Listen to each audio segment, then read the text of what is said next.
game.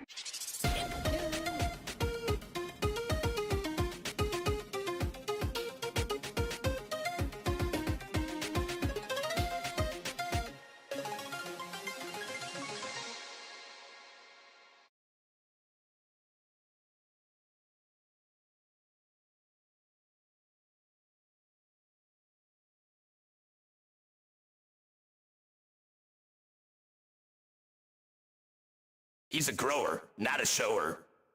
It's baked linguine.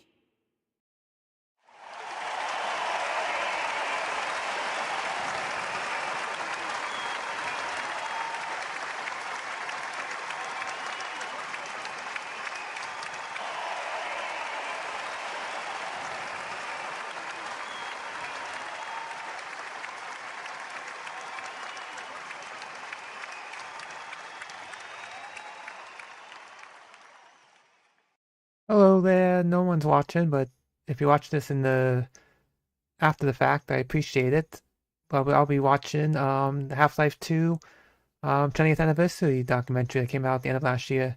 I just recently, a couple weeks back, finished Half-Life 2 episode 1 and 2, so I thought it would be a good time to watch the documentary. I planned on doing it after I beat episode 2, but it just didn't work out the way I had the time. So I finally was able to make time, so I'm just going to be watching the documentary, which you can catch on YouTube, so feel free to go and watch it on YouTube by yourself if you want to see my pretty face and make comments still on it. But thank you for coming by and hope you're having a happy Friday.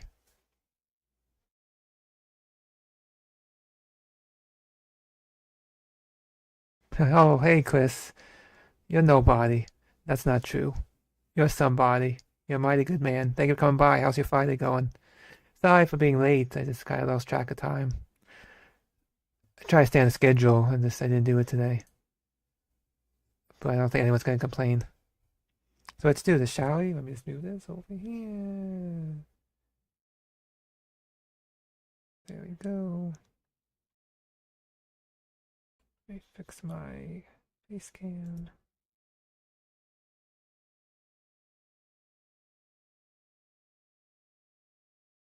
Yeah, it's Friday, so it can't be too bad, right?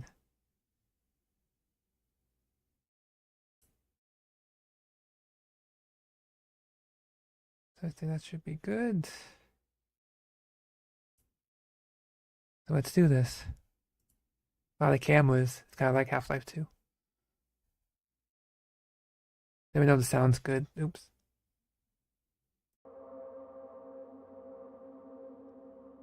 I always had been doing since my childhood a bit of urban exploration.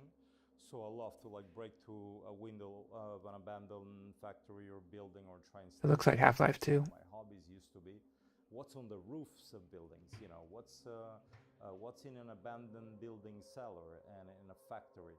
We did a lot of work on this. Yeah, this all looks like it came from Half-Life 2. This must be the inspiration for the game. Needs more volume? Okay. Let me turn it up. Usually I don't know how loud it is. Let me put it that way. Well, I'll start from the beginning.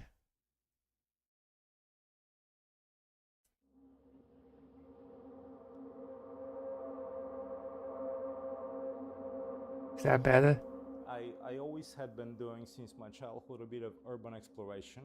So I love to like break through a window of an abandoned factory or building or train station. So that's one of my hobbies used to be. What's on the roofs of buildings? What's Is in that an better? abandoned building cellar and in a factory? We did a lot of work on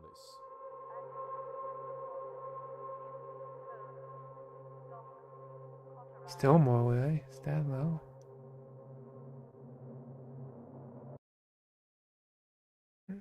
Yeah, I'll increase the OBS. Didn't miss anything. He's talking about how he likes to. He's always fascinated by warehouses and buildings. At the time when I did my first photo shoot of the Austerlitz station, it was under construction. But then there was no security guards, no fences. How's that? Even you can just walk and see the broken textures and layers of paint and brick and history. And it was just so cool that I can get this Okay, good. information. before it got overbuilt with a new neighborhood. I went to check it out last night, and it happens to be completely destroyed and under construction again. And it just goes back, luckily, coincidentally, to the exact same state where I shot it 25 years ago, actually. This is all from the game, inspiration from the game. It's a valve.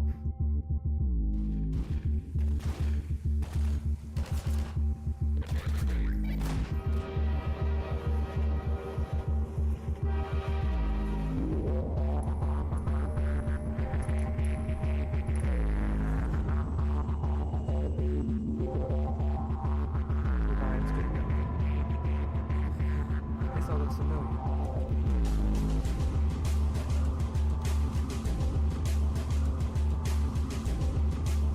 I hated that part. That was hard too. It was definitely challenging parts of the game.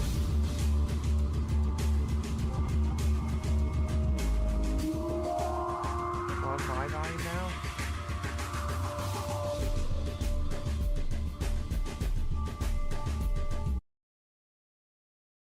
How's this? To celebrate the 20th anniversary of Half-Life 2, we interviewed most of the original team. Cool.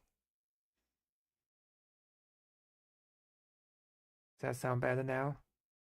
I didn't know to speak up too. The story of Half-Life 2's development is more complex than that of the first game. Several internal and external factors contributed to a long, often arduous development cycle. Okay. That's the hard part, getting the volume. Much of the story had never been told until now. There's the G-Man.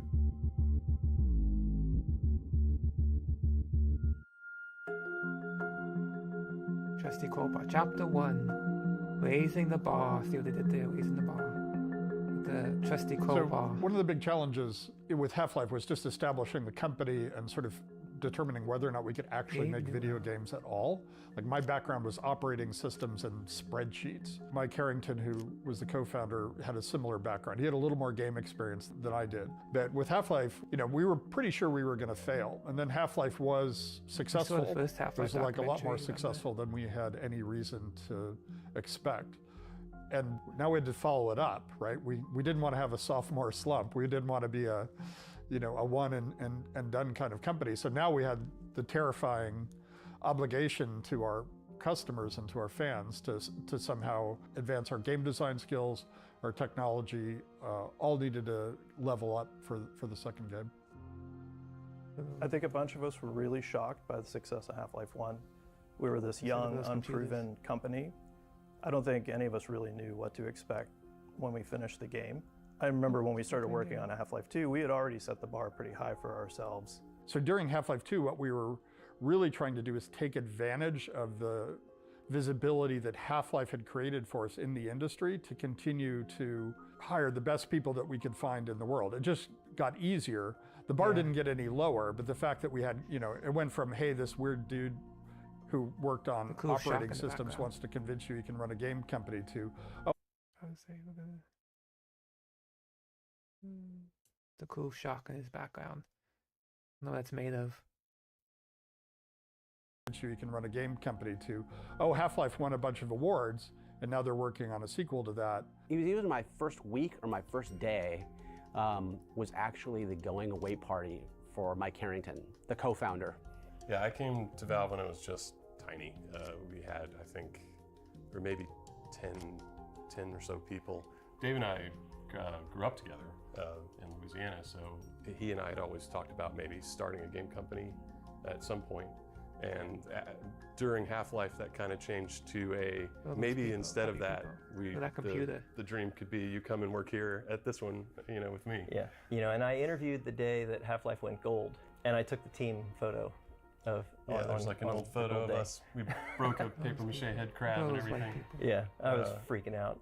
Yeah. It was the right time and right photo of there's like an old photo. All those white people. Not enough diversity, if you ask me.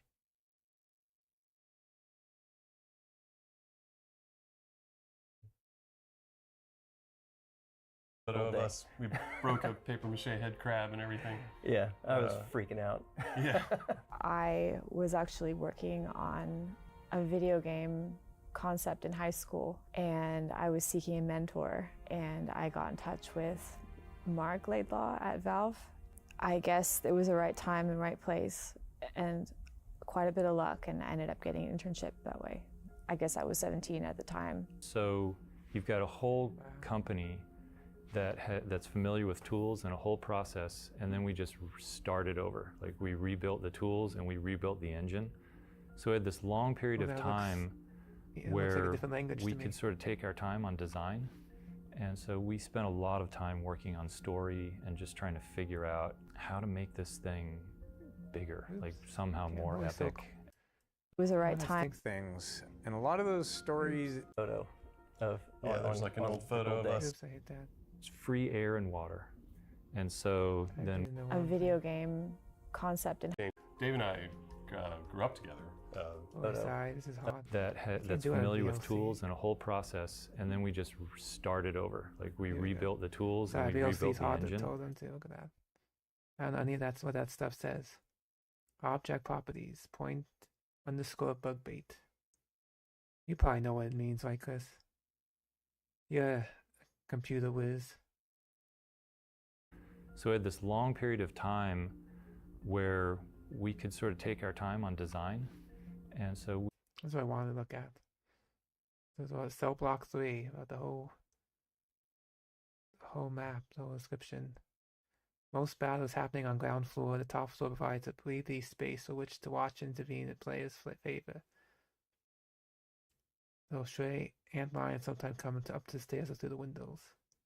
Mid supplies over there. That says exit.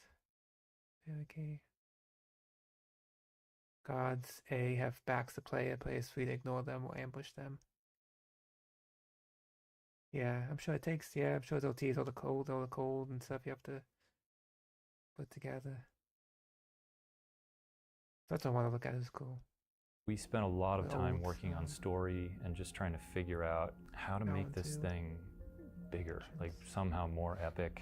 And those discussions eventually Plus, I led remember to the pause anyways. I don't get copy strike. this idea that, so in Half-Life 1, you open this portal, some strange rift to another dimension. And we thought, well, what if that broadcasts this signal to the universe that's like, oh, there's this planet there, it's free air and water. And so then we sort of came up with this idea of, well, there's this mega organization that's resource starved, and they're just gonna come and take it if they can. How many years passed between? 6? Yeah. So I would say the first 2 years, we tried a lot of things. And a lot of those stories, arcs that we had initially didn't have really any carryover from Black Mesa or any of that. There was originally going to be three different alien races, like the bugs or religious ones, and the antlions actually came out of that bug race that was supposed to be a much bigger part of the game. It had 3 alien races, the warrior aliens, the insect aliens, and the spy aliens.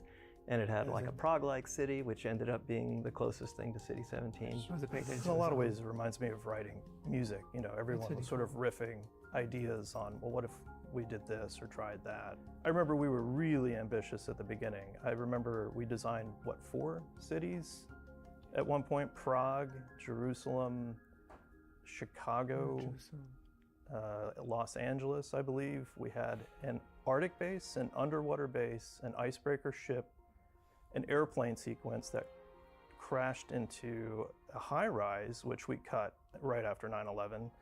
We had several Combine bases in the wasteland. We had the Air Exchange, which is where they were taking, the atmosphere from Earth. We had a train depot and so on. So we really obviously had to scale back what we were trying to do. But, that's okay to go a little bit nuts at the beginning. I saw it almost as like sophomore anxiety, maybe.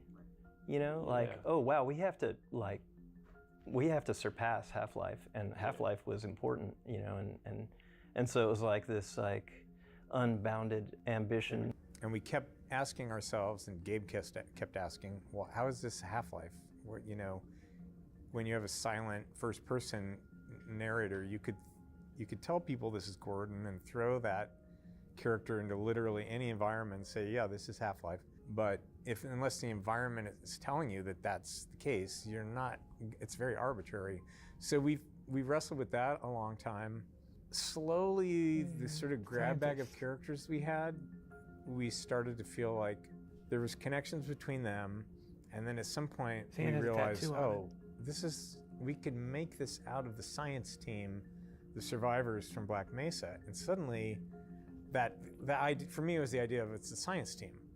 That suddenly, you could put those guys anywhere, and because they have like a familial interconnectedness and they recognize Gordon, that will make you feel like it's a continuation of this story. Like, obviously Alex was totally new to that universe, but she had a father who had been in Black Mesa. She looks different there. And not as pretty. He and the other scientists were friends, and they had extended their relationship into this new world that you were in. That was kind of the click, was the science team, and that was a while till we got there. You know, much like the first one, where all the contributors were really collectively deciding on the direction, is we were really making a push to grow the team and hire new artists. You know, Zabi Ng was an influential early contributor. I think, you know, he and I were doing character designs for Gordon and for Alex and for some of the antagonist Combine characters.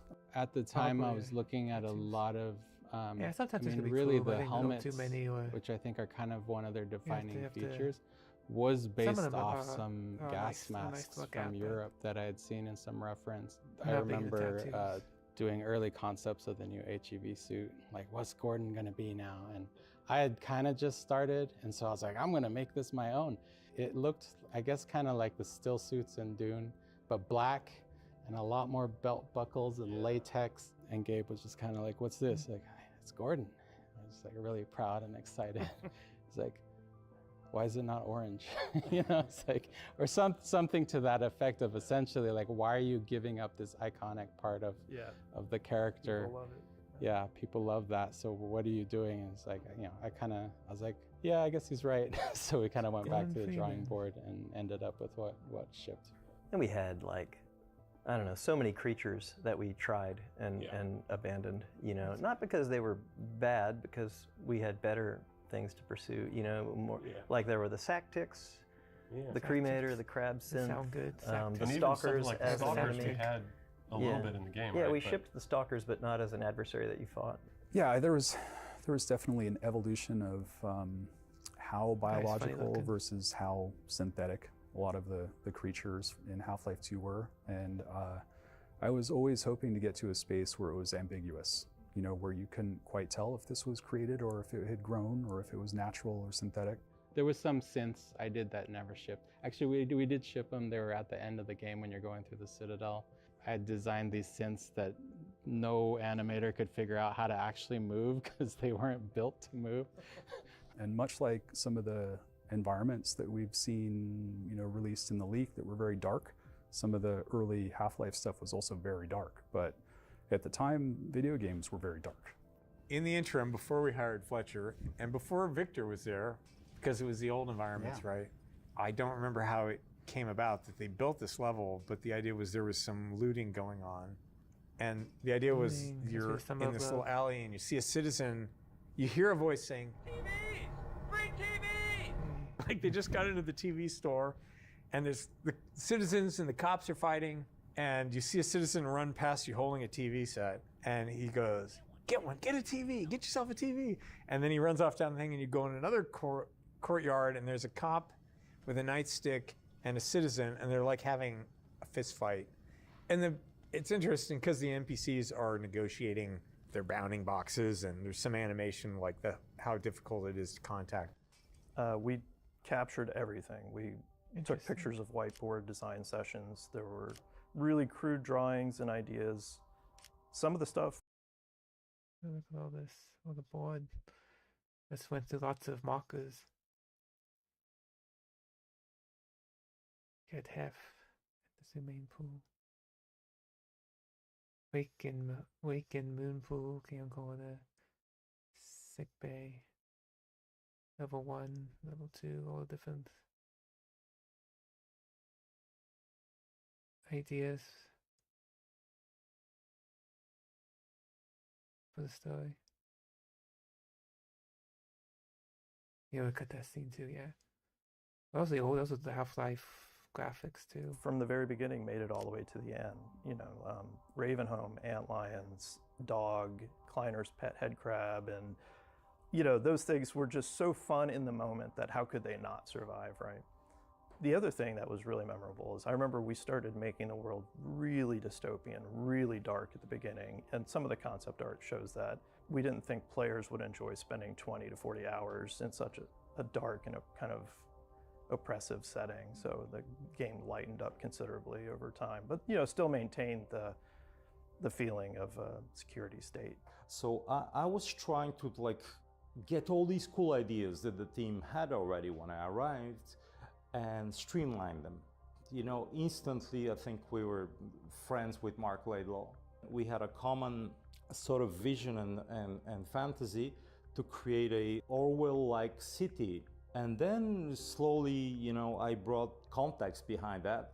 The idea that we can place this in an anonymous Central Eastern European city, which is a perfect setting because, you know, in these countries there were so many waves of invasions. You know, we had the Ottoman Empire, we had the Russians, and now why not the aliens? And one of the first maps I remember working on was called Test Room Standards. On Half-Life, every level designer kind of had their own idea of how big stairs were or how big steps were going to be or how big a button was. That's interesting. It's like a test room. Shows you the size of everything. Make sure we had some consistency. Another thing that was sort of important was just getting more people to go on field trips and going to do research. Because I think a lot of the level designers on Half-Life 1, you know, just were building very abstractly. And so we wanted to have some more grounding in reality and have more realistic proportions. And also just get textures were going from hand painted to more photographic. And so we would go out and collect a lot of the pictures for those textures to start building for our new library. I joined Half-Life 2 probably a year after it had started. I know that it was at least a year because I was put on Borealis, which was like everybody else had disowned. But then I came along and said, oh, well, I guess this is now your problem. So I started on Borealis, and of course I failed at that too. That eventually got cut. Yeah, so I came in having had experience doing game AI. I was at Looking Glass Studios. Probably the biggest thing I did there was lead programmer on Thief, the Dark Project, did the AI for that too. And actually my first thing is they handed Borealis to me to do after I'd finished? To do the AI for the guy that you're supposed to walk through the Borealis ship with. There was a bunch of work put into it. We even went on an icebreaker ship to get reference. As soon as we started to put it together, we realized how unbelievably tight the space was, and you could never make any kind of really interesting combat in it, and so it just withered on the vine right there. I mean, when I started, there was that document that was the tech wish list. Yes. It was just this very bare bones bullet list of tech features, and I mean, I think it was like 6 years of work to build that tech list and then realize it into a product and leverage all the implications of it, you know? So this was a main feature that the light felt very, very realistic and intuitive because of the source engine and the collaboration between artists and engineers. Ken Birdwell, and he was a fan about photography and getting the lighting right. The math that we were using was wrong. And not only that, the math that everybody was using was wrong. And then as I started to correct it, and I realized just how bad it was, and then I fixed it, and suddenly everything looked great, I had to go tell the hardware guys, the people who made hardware accelerators, that fundamentally the math was wrong on their cards. That took about 2.5 years. I could not convince the guys. Finally, we hired Gary McTaggart and Charlie Brown, and those guys had enough pull and enough I have a fine arts major. Nobody's going to listen to me. Charlie and I met at college at the University of Florida. We were both getting computer science degrees. Yes. I ended up dropping out to go work at 3DFX as employee 11 there. And then I think, Charlie, you actually graduated, didn't you? I graduated and then followed you, and I was 17 there. Yeah. 17. There were three kind of principles. One was to make something that was immersive, visually really rich and appealing, something more like you would see in a film, and the art direction and the technology to make that happen. Second one was to have characters that you cared about, so basically that could react, emote, that mattered in the world instead of just being signposts. Third was to have a responsive environment with physics that mattered. I think that I, maybe more than other people, realized just how big of a task we were setting for ourselves. So I was a little bit daunted by that. We felt the pressure from Gabe actually to double down and make something even grander than Half-Life 1. Therein lies the sort of little bit of the trap of Half-Life 2's development story, which went from being a pretty quick, let's figure out how to do this, to like a 6-year, slog. Yeah, and it was like, 6-7 days a week, 10 to 14 hours a day. Yeah, we're going to cut your feature. Sorry, it's just not worth it. So I ended up being really the point person working with the FBI. I remember coming in that morning and figuring it out, and it just felt like someone had just punched me in the gut. What's this mean? Like, can we still keep working on the game? Like, is someone just going to release the whole game tomorrow? I definitely was not shielded from that. I remember one conversation with Gabe, which is like, he was like, so how fucked are we? Yeah, we're kind of screwed. The company was pretty close to going bankrupt. I was pretty close to going personally bankrupt. It's like there was no money left. I can't think of another case when that happened. Must be future stuff to talk A real bullshit move. Are we allowed to cry in this documentary? That's what I want to know.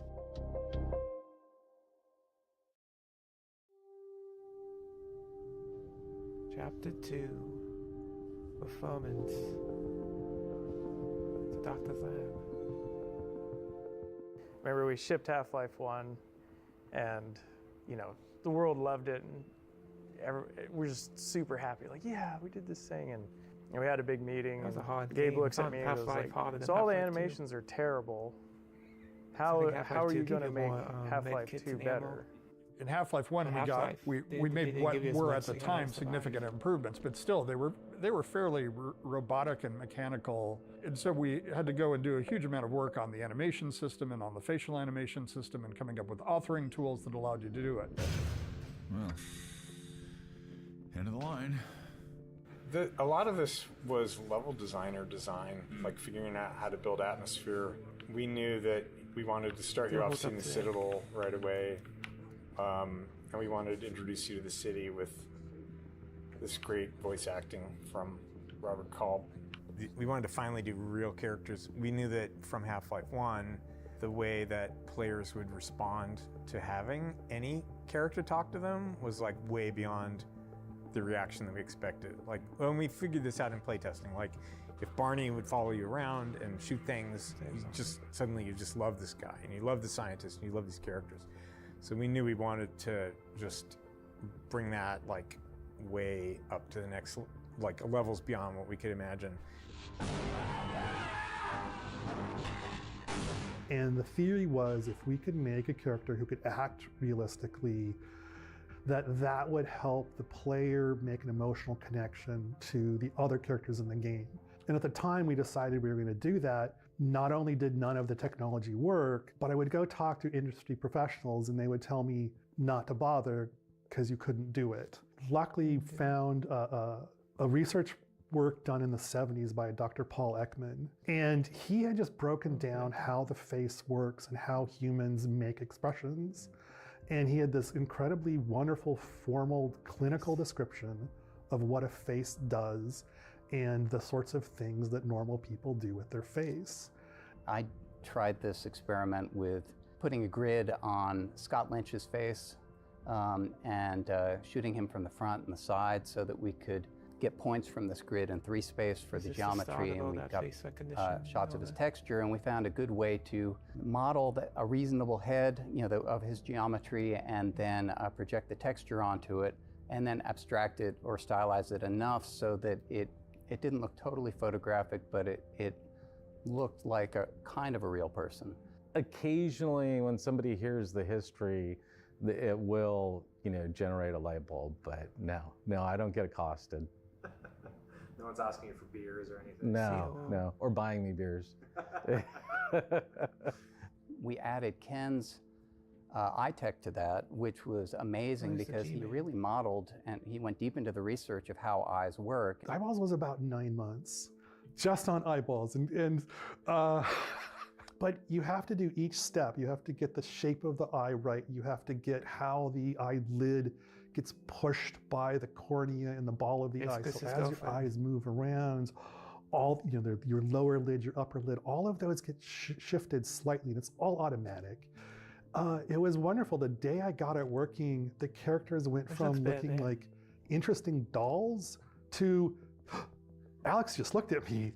Oh my God, this is working. They would ask for surprising things at times, like they wanted really fine control over looking at named objects in the 3D world, no matter what direction the actor is facing. So you had to figure out things about, maybe the upper body needs to turn and the head needs to turn and the eyes need to turn. So we're in the elevator coming back from Starbucks to get morning coffee, and we saw this face, and it's like, that's him. That's the scientist. And he was an accountant in the firm below ours in Kirkland. Yeah, nothing kind of blows your mind when you've been working all day on this character in your game, and all of a sudden you get on the elevator and you're like, holy crap, it's him. I once ran into him at the airport. So we cast people that were real change vendors in front of supermarkets. We cast waiters in restaurants. When I was in junior high school, I took karate classes, and that was my old karate instructor. Randy Lundeen said, hey, there is a guy holding a sign for work at this exit on 520 every day who has this great face, and he took a picture of his face, and he stopped and asked if he could. And so it's like, oh, this is great. I think this guy's Eli. We brought him in and, paid him a couple $100s, which is what we were paying people back then. And so that's where he came from. Erdine Gasic was a Bosnian friend I knew from school. He was like, we want the East European contingent and stuff too, so it was pretty interesting.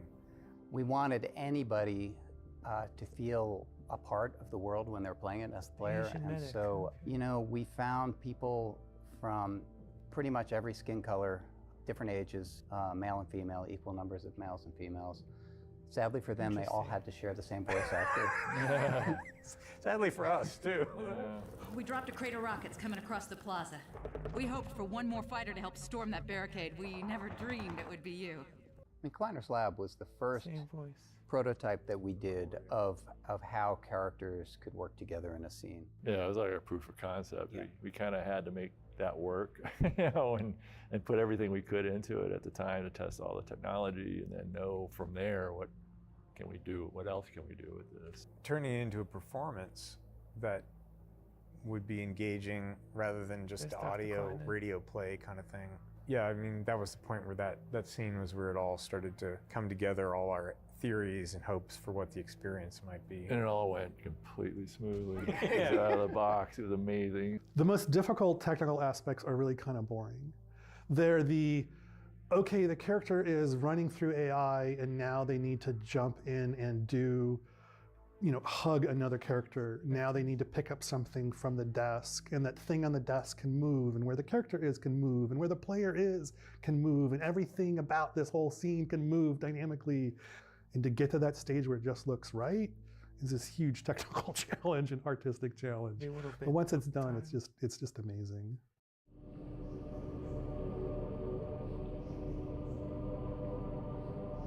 Gordon? There you go. Good. If I pause it here for a second, you're welcome. Let me know when you're finished.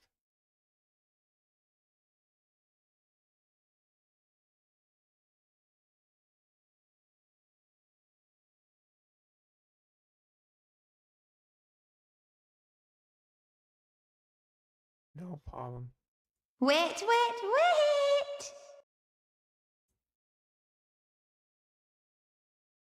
Couldn't snap out of it. Staring at me again.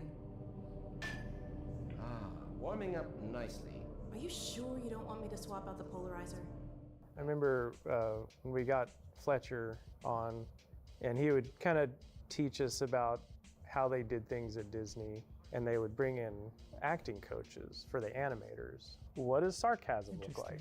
Certain expressions, and there's a timing to those expressions. And when you have a scene with multiple characters, it's not always the person talking that's doing the acting, right? Everybody's acting. You know, even though you may be looking at Kleiner because he's the one talking, every character in that scene around you, behind you, they're all doing stuff because not everybody's going to be looking at the same place. Yeah, I remember even just like when Alex teleports Mhm. and then you see her show up on the screen, right? Oh, that was And she's incredible. heads over, gives him a quick kiss, and what? Yeah. Like it tells you so much about the relationship without having to say, "Hi, Dad, I love you," and all Right. this extra like heavy-handed stuff. So. Jake was a random demo reel that was sent in. That was incredible. Jake was incredible. Jake was incredible. Like, miss that guy. One of a kind. Yeah, miss that guy. Amazing technical animator. Yeah, I mean, Jake was one of those guys that, you know, whatever needed to be done, he would figure it out and just make it happen, you know. With it, It'll just get done correctly.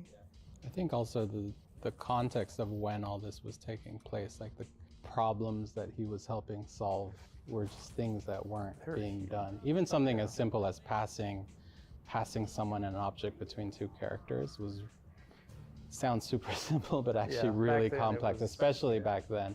Yeah. And so he really helped push, like, how do we even do this in collaboration with the programmers?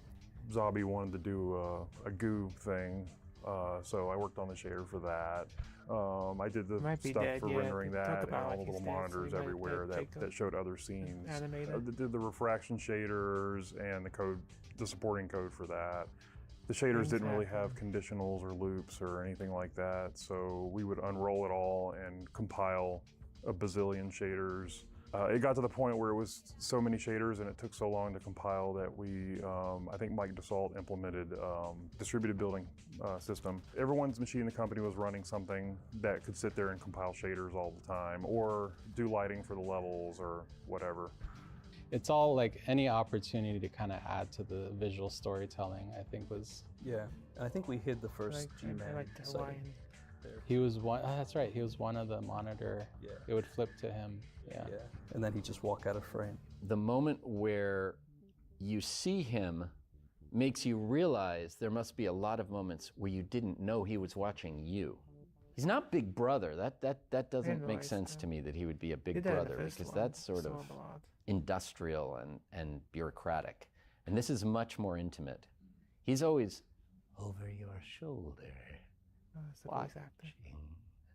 waiting for the moment to speak. That's where I think he lives. My name is Mike Shapiro, and I am G-Man. I am also Barney. And, you know, Oh, there's Barney's Barney not, and he's not that far from, you know, G. Gordon, like, he's not that far from where I live. You know, he's so fallible and you know, he's always tripping over himself, and that he's just Can't get such a anything done good without guy, you. you know? Not necessarily the most capable, but just really there for you. Get that thing away from me! Here, my pet. Hop up. I think early on I had a sense that G-Man knew a lot and was taking care of a lot that we didn't quite understand, was kind of enjoying fucking with people and massaging reality in a way that he had a unique capacity to do. There were also aspects to him that I knew pretty early on, like his relationship to time is very different than you or I would think. In my mind, he could literally be in two places at once, and so sometimes there was a kind of an implied hitch in his timing, or he's experiencing 2 or 3 different moments at once, and that might be funny for a reason that you don't know because you're only in one time with him at a moment. The right man in the wrong place can make all the difference in the world. I think as we realized how well she worked, coming out of stuff like the Kleiner's Lab experience, we started looking for more and more ways to include her in stuff.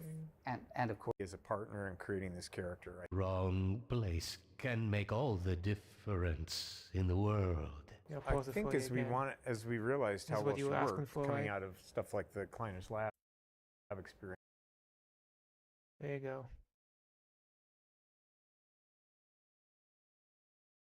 You're welcome again, Chris. Anybody else watching? We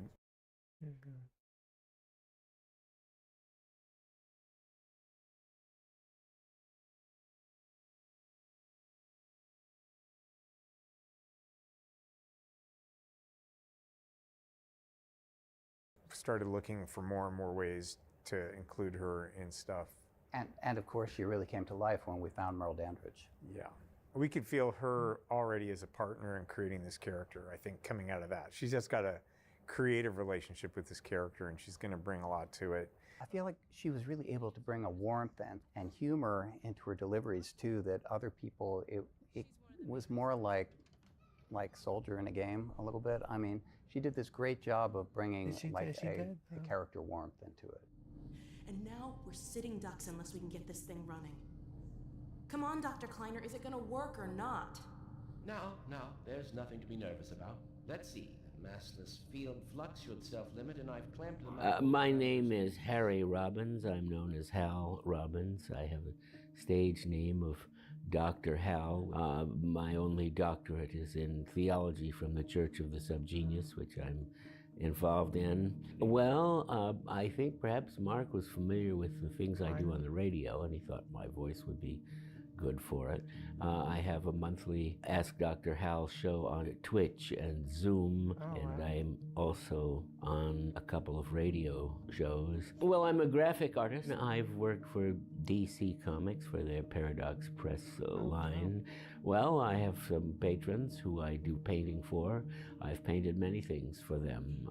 I played Dr. Isaac Kleiner after I did the voice of a number of different scientists. I try to pronounce all the words.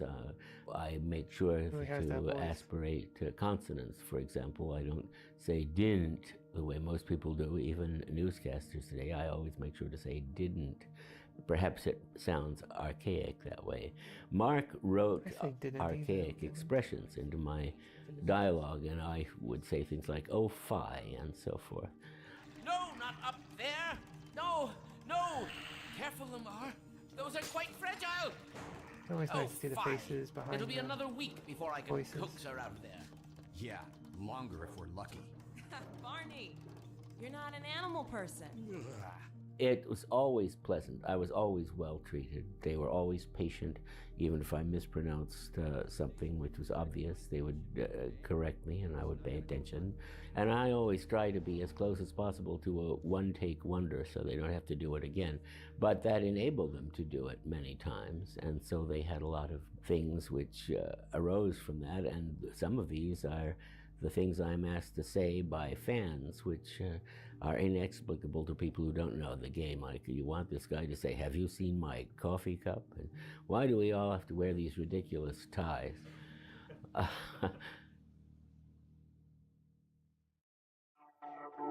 Chapter 3.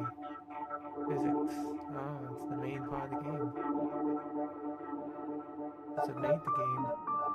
So in the same way that we thought it was important in Half-Life 1 that when you shot a wall, that we put decals on the wall to indicate that you shot it. We wanted to say, okay, what happens when you throw a grenade at a bunch of boxes, right? The world itself needed to be more reactive to everything you did. We used some third-party code, but Jay Stelly was the one who really wrote the wrapper on that integrated it. And physics was even early in the project was pretty successful. Right? Once we got over the initial thing of like things falling over, and we started adding breakable objects, things you could script and hammer. We added vehicles, sound cues from all the objects, and the AIs, you could drop things on them and crush them, things like that. All of those behaviors, once we got just a few of those things in, that was really fertile. For everyone who worked on Half-Life 2, masses got broken down into a set of scales that I assume someone's already talked about. No? Okay. Well, you say. So yeah, all right, so this is, the question is whether it's bigger than a bread box or smaller than a space station. Yeah. Right? Like that's when you went to debug something and the text says oh, this thing weighs as much as a racehorse. Yeah. You knew it was more than a bread box. You're like, well, but not as much as a space station. I think so, but I don't know in the scale if it's closer to this or closer to that. Yeah, because refrigerator. Refrigerator. This all came from, at some point, I think it was David Spira. Yeah. So you could look at any entity in the game and turn on a bunch of debugging text about it. And one of the most important things to get right in every object in the game that was physically simulated was its mass, because that dictated an enormous amount of things, like the amount of force it would apply to something else when it hit them, and the amount of force, its response when it's hit by something else. All that stuff. Had to get it right. But of course, like mass is just a number. Like, what does this mean to anyone? And so I think it was David Spira who found online some list of masses and objects, and he just brought that into the game so that when you looked at an object, it'd say like 100 bracket racehorse or something. And so over time, like, you all just got that locked in, and because it was like a logarithmic scale, it went from things like bread box, paint can or something, up to like space stations. Yeah, the moon. The moon. You're like, what? So, what do I do with this? At this point, it's just keyframe at that point. Yeah, so there would be many like conversations where we'd say, so I don't know, do you think that's more like a racehorse or the space station? The very first physics puzzle that we put in the game, from a development calendar standpoint, was the washing machine puzzle, where you push the washing machine into the hopper and raise the ramp for the airboat to jump over. We developed that because we felt like we had this section of relentless pressure with the attack helicopter.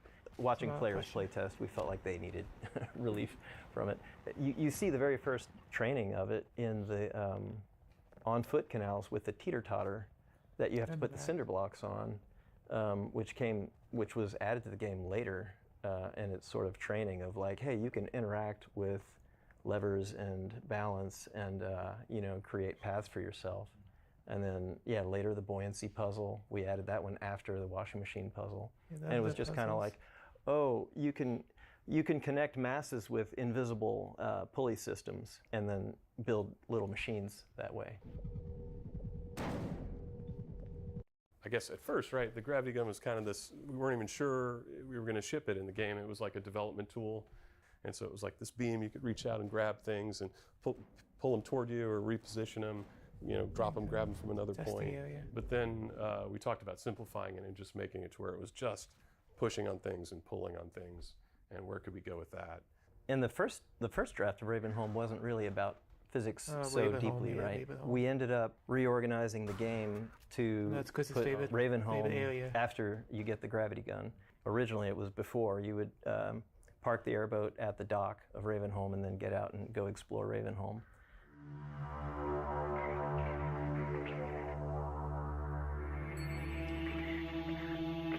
We wanted like a horror area, since in a lot of ways Half-Life was a horror game and the horror was kind of leaching out of Half-Life 2. So we at least wanted one environment that was just scary.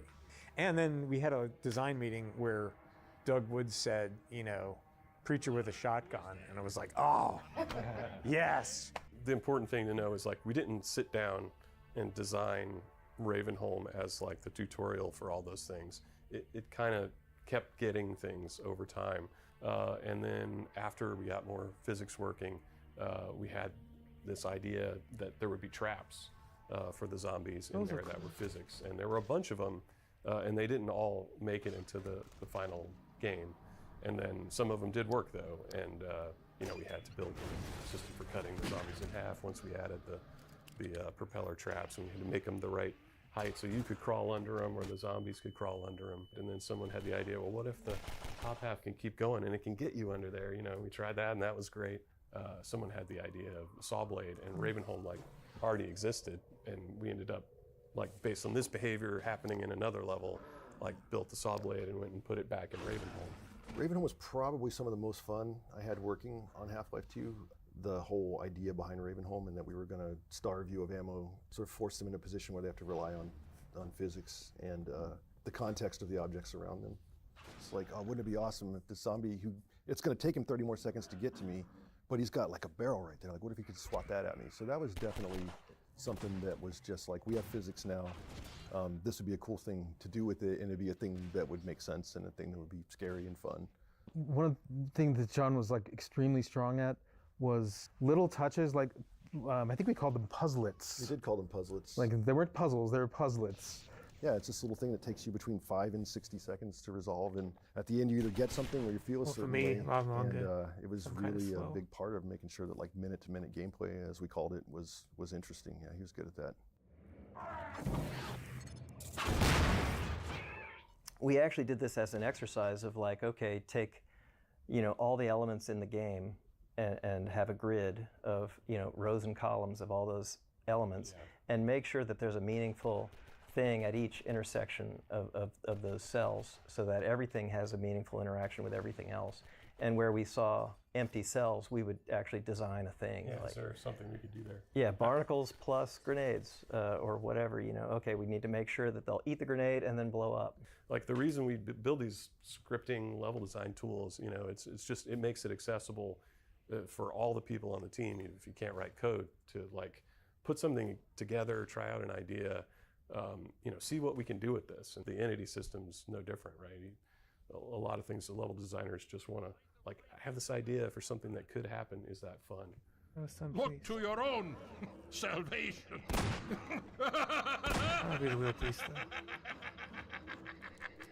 He's wearing tennis shoes. Yeah, I was on TF2 at that time.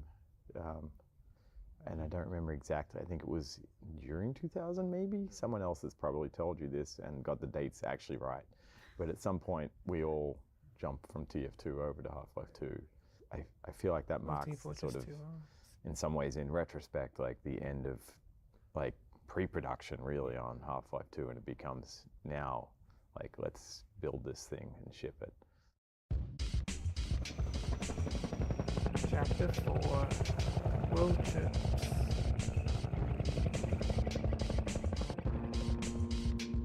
Actually, the first thing I got told to work on was a jet ski. And I spent 3 weeks trying to figure out a jet ski in first person. I was like, okay, none of this is working. I don't see how do you do this without making people sick? So I remember one weekend out of frustration, I just made the airboat.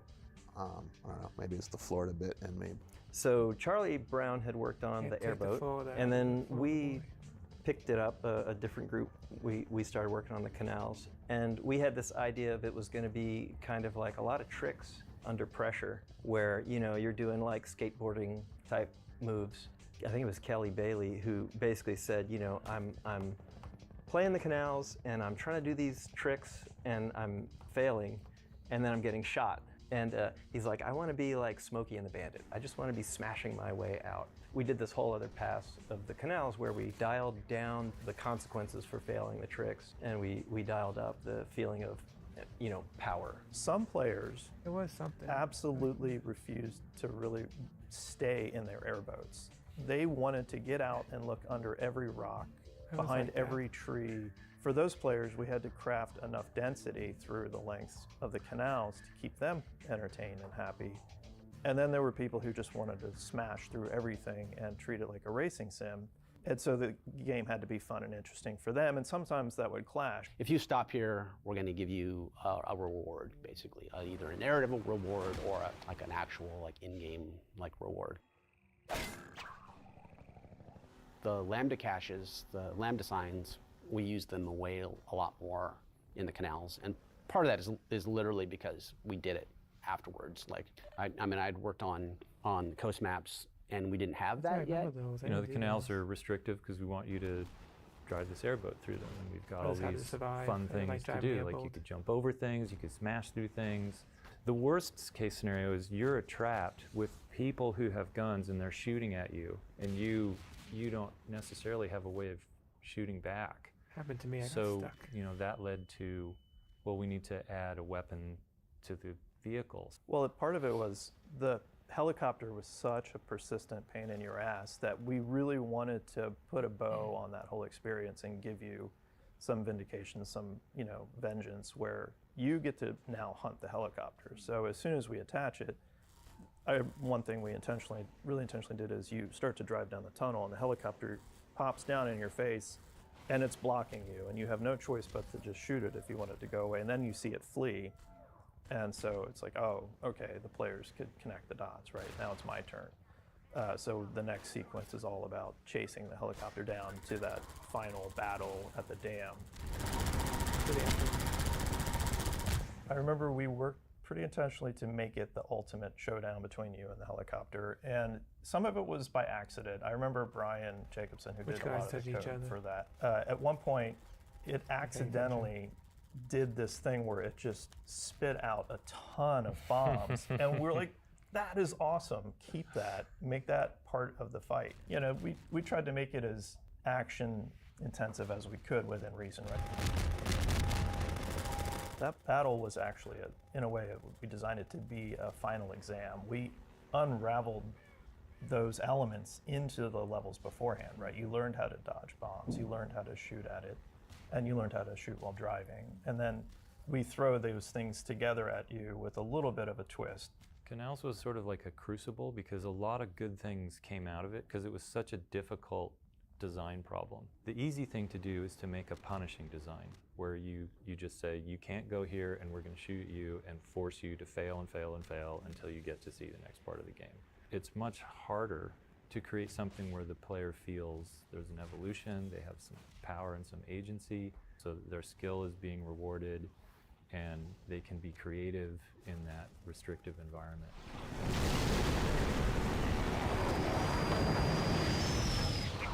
Spin around the beach till you got a feel for the car. When you're done, head for the side. Yeah, like the car. So basically had a whole car engine down to through transmission, down into gearing and differentials and turning the tires. But then it turned out like, oh, we can really only go 15, 20 miles an hour. Otherwise you would blast through the extents of the map in about 10 seconds, which wasn't gonna do anybody any good. People made jumps, they made all these things, nothing was working. So I was like, oh, you must be doing a jump. I'm just gonna turn off gravity on the car for a little while and let it just go and then gradually ramp it back in so that it actually felt like you were jumping. It was interesting how like the dynamics of the buggy was so much about like the perceived experience versus how it actually like performed. It just sounds like it's going faster than it is. So Jay and I worked really hard on these engine sounds and this fake transmission and doing all this stuff. But you're really going like 30 miles an hour maybe. So it's like someone just driving around in first gear. Got pulled into Coast, one, because I was interested in working on more game stuff, but two, it was the biggest, I guess, group of people utilizing the displacement tech since it was more of a terrainy thing and outdoors. And we were trying to figure out how we wanted to use the displacements, meaning we knew we wanted the things to look more natural. There was a lot more geometry in those maps than our previous ones, given just displacements in general. We were always struggling with performance and trying to figure out how to make things a little bit faster, easier, or where we could make things do what we wanted them to do, but not necessarily cost as much as they cost. It's much faster than walking speed. So you just signed up for building a huge amount of game. People can just stop and get out anywhere. So now you have this trade-off of density versus distance. We got a vehicle we want to drive for a while, so make those levels long. But from Half-Life 1, we still had the philosophy of there should be something cool around every corner. Not like a monster popping out of you, but different reasons to be engaged in the world. So they would dot the coastline with little towns, and you knew if you went exploring, you'd always get some kind of reward for that. It might be a health pack and ammo, or it might be a character interaction. So that would let the player set their own pace and feel like they get to explore the world and they're always rewarded for that. But if they wanted to drive straight through, they could. I worked on like the area where there's the roller mines first come in and you know, you're going along a curving path and then there's like they blow up all the rocks and drop stuff in front of your path to try and slow you down, and then you've got like a little house fight. There were cases early on where people would just try to drive past everything and like, why would I stop at this if I've got a car? And so we really wanted them to like be fairly unavoidable, and so you'd have to get out and deal with taking them off your car, and then you'd, you know, be in the space. So it's really fun just, you know, jumping in there with the Combine soldiers and crafting little fight scenarios. What makes AI fights interesting is not that they're the smartest or the best or anything. Like, it's easy to make AI that can just perfectly shoot the player and kill them. That's not what makes them smart. It's putting on a show that makes them feel interesting. So like in that fight in particular, you go up inside of a building and you get to the second floor and you're fighting guys in there and they kind of pull you up there. There's guys up in there and as you go up and fight them, that happens. But then more guys spawn outside. Like there's a bunch of windows up in that top section and there's a crate sort of near the window. And when you go over to get that crate, they start shooting through the window at you.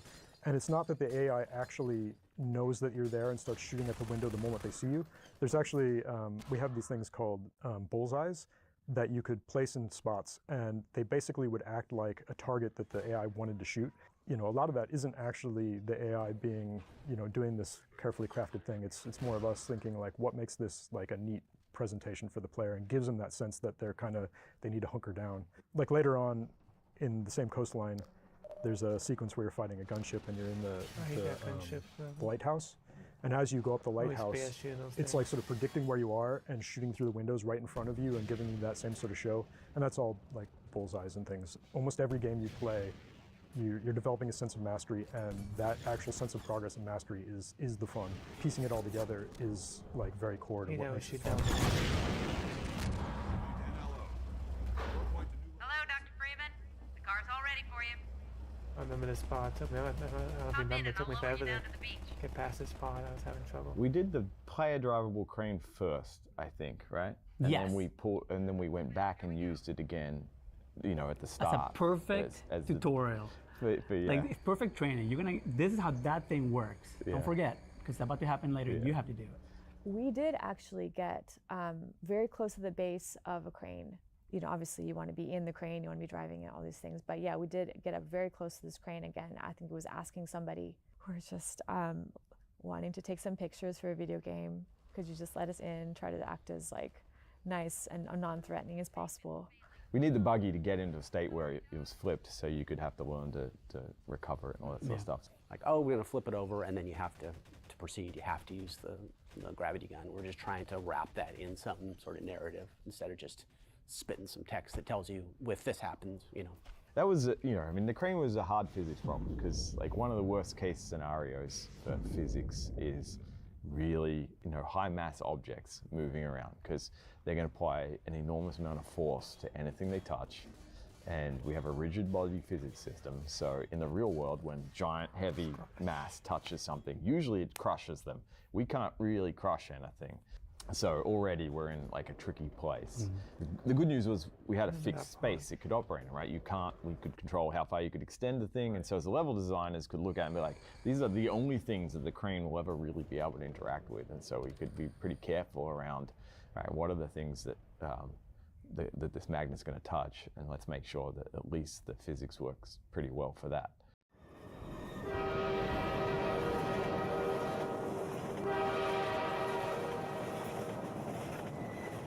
So I worked on the bridge as one of the really early things I worked on there, which was great. Sawyer had already built the bridge. It's actually based on Deception Pass. So Deception Pass is nearby here in Washington. Coincidentally, I actually proposed to my wife there. But anyway, it's this really nice bridge that, like, if you go there, you'll be like, oh yeah, this is the Half-Life 2 bridge. The fight against the gunship and everything wasn't really all put together. It was definitely had that like scary, you know, fear of heights scenario of going under the bridge. But we hadn't fully fleshed it all out yet. One of the first things I did was like, what if this was a train bridge and you had to do this, you know, play chicken against the train? And getting the timing quite right was took a little bit of work, but hearing the like train horn come in and the moment of realization that players would have of like, probably some people die, a lot of people probably die the first time there, but you have this like, do I go faster or do I turn around? Like, what do I do? I don't know, it was a fun moment to create. All credit to Sawyer on coming up with the going underneath the bridge scenario. People to this day still are like, that freaked them the hell out. Like a lot of people it's sort of seared in their memory, which is just, you know, it's what we want to do when we're creating levels. Trying to like capture the sense of height and playing with the ambient sounds to get the, you know, just to capture the sense of being precarious and high above the ground was it was just a fun little design challenge. David came up with that. And we play tested it, and the first time we play tested, I think the person who was play testing, their knuckles were white, and it was really tense. And of course, then someone had the brilliant idea of like, oh, they finally made it, they felt great. Now we're gonna make them go back. And the gunship, yeah, that came in, yeah. So that was always fun. That was me. There's this thing we call edge friction. So when you're moving, you have a friction that just reduces your normal movement rate by an amount. But what we would do is whenever players would get close to edges, we would increase that friction a lot so that people wouldn't accidentally fall off things. It's just not fun for the player, right? So there was definitely a bit of friction play involved there.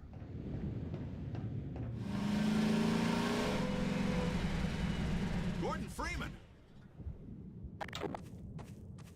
Hurry, get in the basement. We're expecting gunships at any moment. He became iconic for reasons I don't totally understand, except the performance. We were calling that town New Little Odessa or Little Old New Odessa. And then I got spam email from Odessa Cubbage or something like that. It was definitely a name that came out of an email spam. And I'm like, this name is amazing. So it went straight into the game. And then John Lowry came in and acted him with his fake British accent. Damn. Let me just send a warning to Lighthouse Point, and then I'll come right up and lend a hand. So Odessa Cubbage had this whole problem of like training the rocket launcher. That was a real pain. The laser guiding aspect was just a nightmare to train because training in combat's always a nightmare by itself because people are under duress, trying not to die. They're focusing on some other thing that's threatening them. It's hard to observe what's going on rationally and draw lessons from it cleanly. So you always know it's going to be hard if you're trying to teach something you're trying to teach in combat. We watch a playtester, they step out and they fire a rocket at the gunship and then they duck behind cover. And so the laser dock goes onto the fence in front of him. We all hear the rocket turn around and start coming back, and so you hear It's basically, here we go, 5, 4, it gets louder, 3. and then the player looks out again at the gunship, and the rocket goes, looks around back at the gunship, and we're like, oh! And then he ducks back again, and we're like, oh my God! We hear the rocket getting louder and louder, and he peeks out again and whips off again. An integrated part that I think has really always been important, something that Gabe introduced in Half-Life 1 was the way that we play test and then iterate really rapidly on the playtest results. So you have dozens and dozens of people come through one section of the game and you sit there painfully, silently taking notes while they struggle and get frustrated and totally misunderstand your brilliant design. And then you go and you fix that over and over and over again. If your title is game designer and your design sucks, then it can be threatening, right? Like maybe I'm bad at my job and I should get fired, right? And so a lot of the games industry never did any testing at all. With this playtesting process, that's what basically taught me design in a lot of ways. We would just, we'd come up with an idea for the helicopter and then we'd be like, okay, let's put it in front of somebody and watch it happen. And then we'd very quickly start realizing that our mental model of like how people are reacting to this stuff is wildly different than what we expected.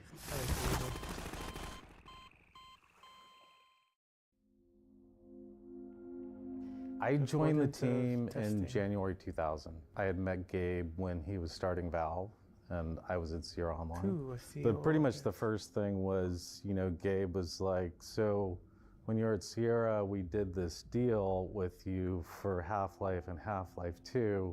You need to go fix that because we don't like the deal that we did. The intellectual property for Half-Life was owned by Vivendi. The Team Fortress IP was owned by Vivendi. So it was get back our IP, get a better royalty rate, and then have the ability to experiment with online distribution. We knew we were going to grow the team. And then part of the deal was also that we were going to take on all of the funding responsibility for Half-Life 2, TF2, all those things. There was cash flow from Half-Life.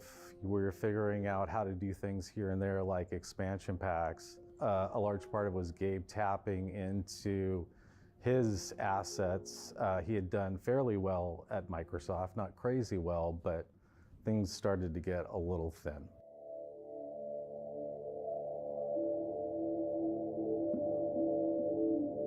Chapter 5, the lawsuit. Interesting.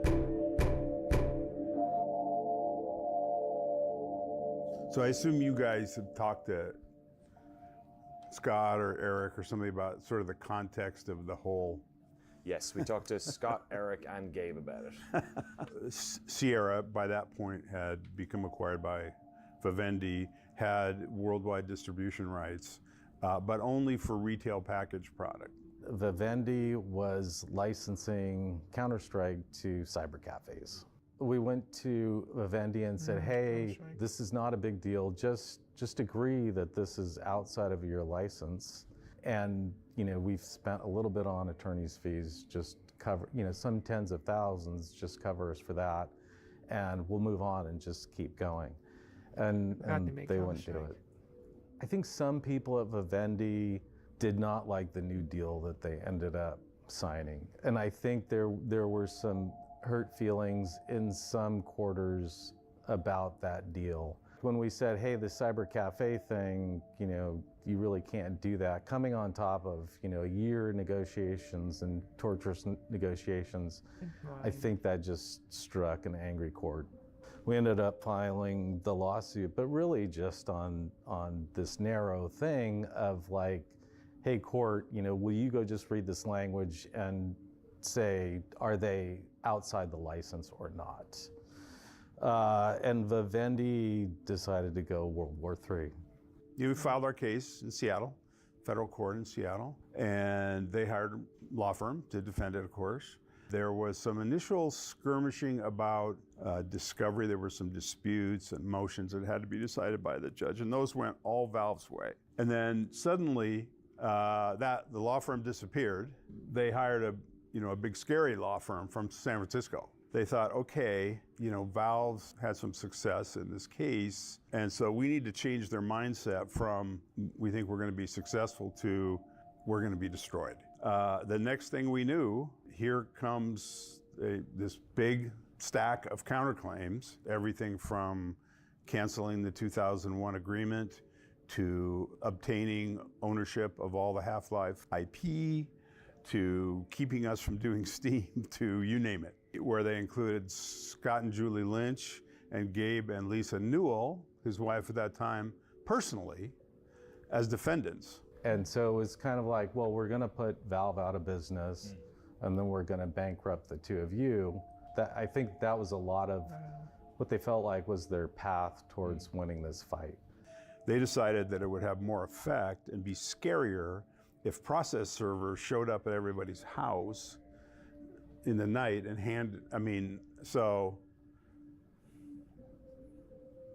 a real bullshit move.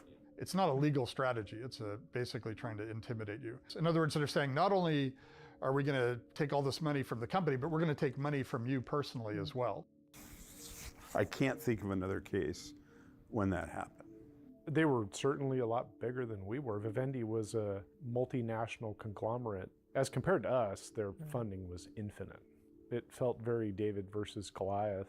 Publishers at that time in the industry were used to being able to bully developers, right? And so this was really about an assertion of power as much as it was optimizing for a financial outcome. The tactics that they were using were trying to just run us out of money, right?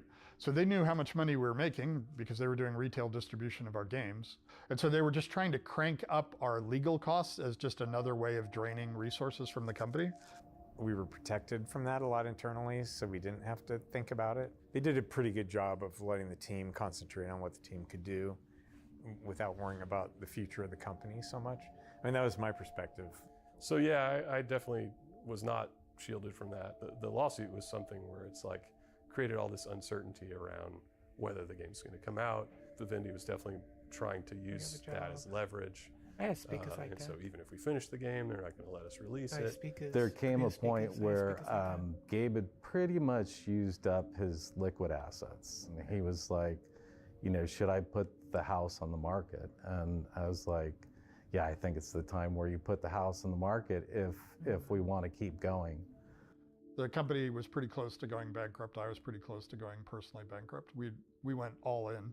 It's like there was no money left. Like, how anxious was that for you personally? I don't know. That bow in the back must be his back. There's certain things that I'm kind of a weird person in a number of dimensions. Like I don't really think, oh, this is super scary. Like I don't have an emotional response to it. I just say, well, this is what we're doing. This is how, and we'll see how it plays out. So I don't think it was super stressful to me, right? I mean, it didn't really bother me. Like I was diving in South Africa recently and a shark tried to bite me a couple of times. And the people around me were way more freaked out than I was. I was like, oh, a shark's trying to bite me. I should get away from the shark. Whereas other people were having like, oh, a shark, it's trying to bite somebody, you know. And I just think that's how I'm wired. I don't think it's anything that speaks to my character or anything. It's like I just seem to not get particularly agitated around risk. Shark was biting me. Which probably means I take on more risk than at times than most sane people would, which can be a positive, or you can wreck a bunch of other people's lives being in the neighborhood of your risk indifference.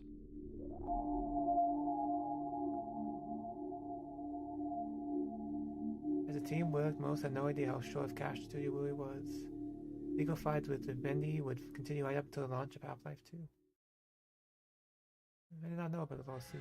I didn't really pay attention back then. They don't compromise after 6. They're this rigidly structured, you know, organization. Of course, they're going to have this really terse language for everything they do. You know, there's sort of an announcer voice in that follows you around and kind of comments status, essentially, like how alert the world is to you. I sat down and just basically wrote a language for that so that the soldiers and the Metro cops would have jargon that they would use. Then I just used that to kind of encode. So that's where like anti-citizen one and things like that came from. Rather than saying, the guy with the orange suit is causing trouble, you know, it would be, you know, anti-citizen one breach, scalpel something, sector something. So I basically just had this little dictionary. Then I overdid it on the vocal processing because they're all wearing these, you know, these masks, and I wanted it to sound like they're in a mask. And it was very deliberate to never have to like shoot somebody that you can see their face. And like we didn't want you killing humans. I mean, the Metro cops are humans, but we covered all the faces up. I think it was all part of this calculated and deliberate way of saying like, look, games don't just have to be a certain way. There's so much room in what we can do here.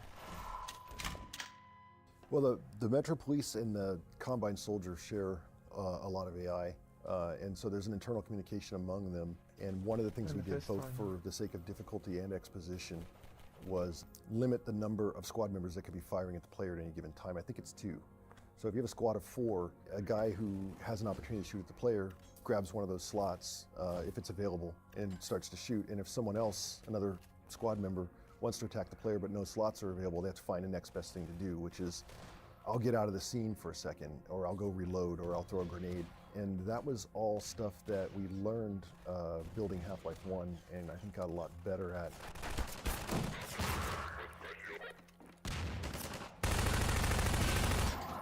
Half-Life 2 used a node graph system, you know, hand-placed nodes by developers, and the levels would describe a really super low fidelity version of the environment for the AI to use. It enabled the level designers to sort of inject and puppeteer a little bit the AIs in ways that were just easier for them to sort of be in control, as opposed to having to grab an animator or a programmer to be able to get really cool things into the game.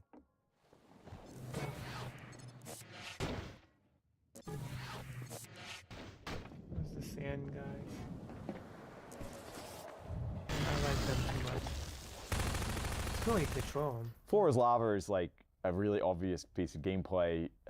Physics is really fun to manipulate. We just thought like, hey, you know, you could build your own path. You know, we'd already seen players who enjoyed moving stuff around, like building bridges and stuff, and like, we don't have enough moments where like, I just pick up a plank and lay it across a gap and walk across it. Like, obvious stuff. We've barely done that in the whole game. And the fact that you're laying stuff down on the floor means that the finesse required to do like precise placement wasn't necessary, right? You're like, I just want to place it here. Right. And it doesn't matter the orientation, you just kind of jump on it and you do the next one and so on, right? And also like, training was free. Like, we didn't have to train it. It was like, yeah, everyone stay got off it the sand, and I was like, oh, it's Flores Lava. Laszlo, the finest mind of his generation. He couldn't figure that one out. He tells you exactly how to do it. Someone's coming. You there!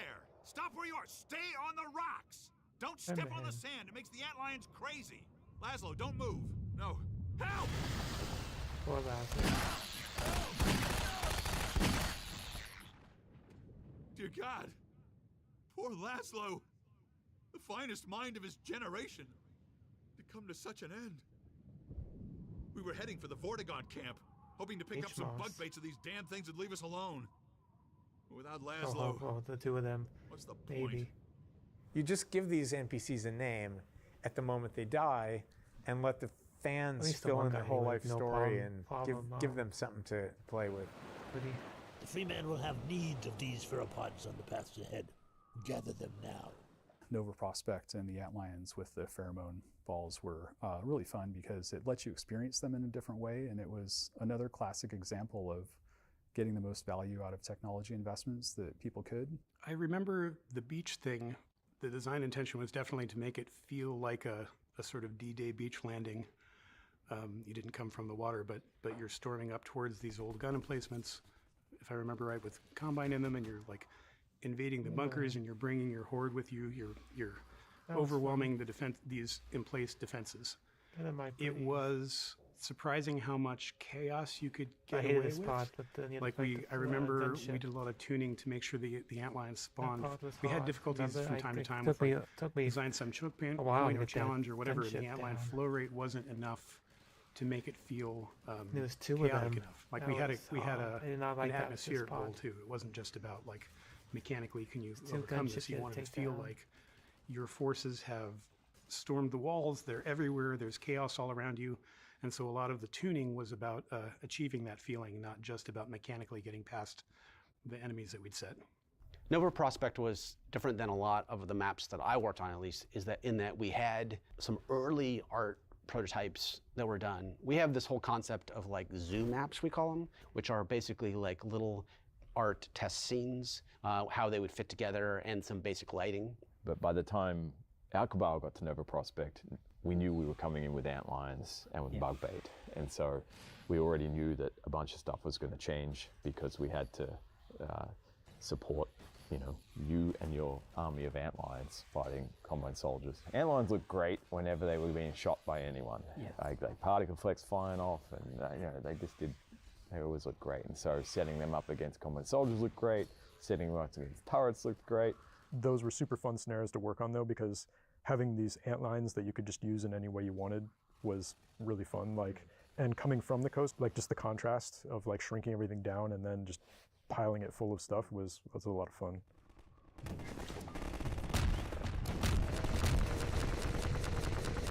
Those things are hard The first too. time I saw one of those, I think it was Ted Backman's concept. I just thought, I can't believe that I get to use a creature this cool in level design. Like these guys are really, really, really fun to use. I remember Kelly Bailey had created a short list, things like he wanted flocking flyers and he wanted a moving guard tower, which was the first description of the Strider, was a mobile guard tower. So I saw that and immediately understood that, kind of orchestrating the enemies in that way, trying to get the most variety and the most breadth of shape and movement and experience was the correct way to move forward. The design for that first Strider map was something I came up with and I was really passionate about. It was all about running across and just getting one shot in your tush, right? Just as you made it through. Even just hearing the sound, the thump, thump, thump of them walking, okay, there's a boss nearby.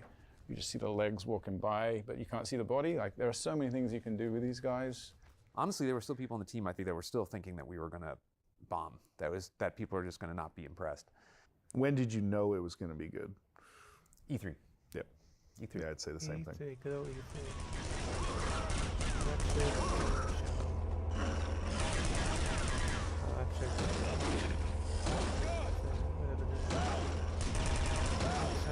Yeah, it seems like at some point there was an E3 demo that we got together that we didn't end up showing, but at least at that point it just felt like, oh wow, we actually have made something here. We went through and made a bunch of demos for 2002, and everybody looked at them and was like, we're still not confident about this, and we don't think we've hit the bar, so we're not going to go at all. They had totally planned to go. And then when 2003 rolled around, I just remember everyone was still terrified. We were like, okay, how are we going to craft everything we've had into a number of messages about what this product is? And we came up with the core theme of each one of these movies. Oh, do be careful. We didn't really understand at the time, I think, the embarrassment of riches that we had. We looked at it from two angles. One was a set of technical features, a sort of conceptual listing of things that we thought were important, you know, like physics and things like that. And then the other side was content-based. What areas of the game were innovative, what areas of the story we thought were compelling, which characters we thought were worth people paying attention to. And so it was an interesting sort of marriage of which features and which content are the best showcase for all those things. A lot of what was in the demos was rendering technology, but I think the stuff that felt the strongest to most of us at the time was really physics-based.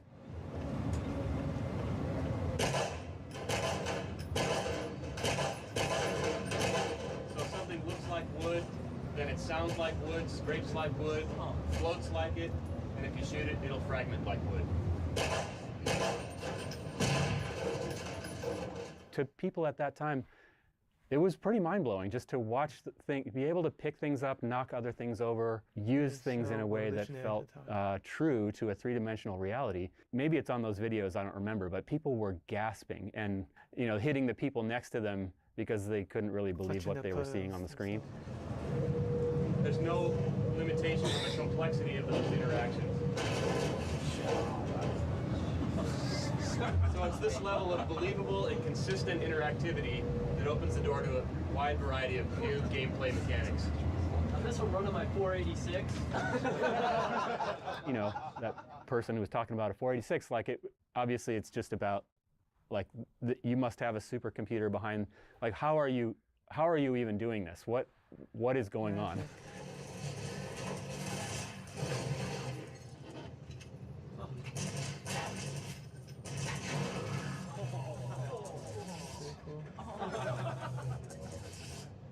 The lines outside the booth became enormous, and it was the thing that it really distorted the rest of E3 because so many people were anxious to come see our demo. And I remember seeing this absolutely enormous line with like some pretty well-known people in there, right? Miyamoto was in line for this stuff, and like Will Wright, I think. Yeah, Will Wright. There was a bunch of, and so then like after that was all done, like people on the team were just like, okay, we are ready. We can ship this game. We know we've got something good.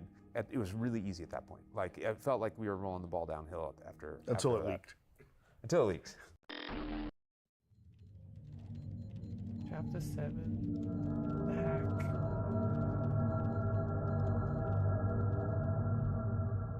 When something like this happens, there's not like a big sign saying you've been hacked and somebody has access. Like you start off with something that just doesn't make a whole lot of sense, and you start pulling on that sweater thread. Gabe's brother had a company called Tangis, and they made wearable computer stuff. So he was kind of winding it down, and he had 1 or 2 Unix servers that hosted the Tangis.com domain name. Unfortunately, they were put inside the firewall and didn't have the latest Linux or whatever security updates on them. And so this kid from Germany was able to sort of exploit his way into that. He sat there for months, I think. He was able to sync the build, all the source code. I was riffing ideas for, I think in particular, Counter-Strike. That information ended up on one of the internet chat rooms. And only 2 people knew the contents of that email. Of course, Gabe and myself. And I went to ITG and said, this could only have come from a leaked email. We got to figure out how that got out there. But I remember at some point Gabe walking around, you know, like one of those moments like, turn your computer off, something just happened. That's right. Like I remember the video on my desk and he coming like, turn your computer off, I think we're being hacked. And I was, what? Like, I didn't know what to do. I actually did not know what to do. I remember coming in that morning and figuring it out, and it just felt like someone had just punched me in the gut. You know, it's like the bit in movies where, like, after an explosion, they'll have a scene where someone's, like, staggering around the street, and everyone's like, what's this mean? Like, can we still keep working on the game? Yeah. Like, is someone just going to release the whole game tomorrow? And I don't know if the guy who hacked it intended to, I think, he showed it to friends. He intended the wide distribution. He showed it to friends, and then one of his friends posted it somewhere. Yeah. Unfortunate. Yeah. Well, Half-Life 2 is leaked online September 2003. Many fans are welcome up to experience a game they waited years to play. Did you see that, Chris? Did you see that? And one of the things I think that's pretty interesting is how much the leak of the game, the hack of our network and the leak of the game, how much that kind of shattered that confidence. It was like, you know, having a movie that you're working on be spoiled for the world. That's how it felt. Because we knew it would be hard for people to know that that existed and not go look at it all. It looked all broken to us, and it just felt really demoralizing. Oh man, I was seriously affected by that. I was pretty angry. So I don't know. It kind of affected me for a while. You know, having it called the beta when it was not even close to being a beta. Work in progress, you know. Wasn't really ready to be seen yet. Normally the office is pretty vibrant and loud, and people are riding scooters in the hallway and doing all sorts of stuff. Gabe's tube and throat singing, and it got very still and very quiet. I remember that. That was very eerie. That was the game that was going to make or break the company. We didn't know if we were going to have to go find jobs. Not only I didn't keep up with computer games when this came, so yeah, I was starting to. Was more, but I was starting to more, but I don't remember. Granted, I was a lot younger than I was like 14 at the time. But I didn't really go on. I didn't really was on the internet as much back then, though, because the internet still was really a big thing. You know, I watched more like stuff on TV, like Tech TV. I just started getting into Tech TV back then. All the different shows like X-Play and Call for Help and Screensavers.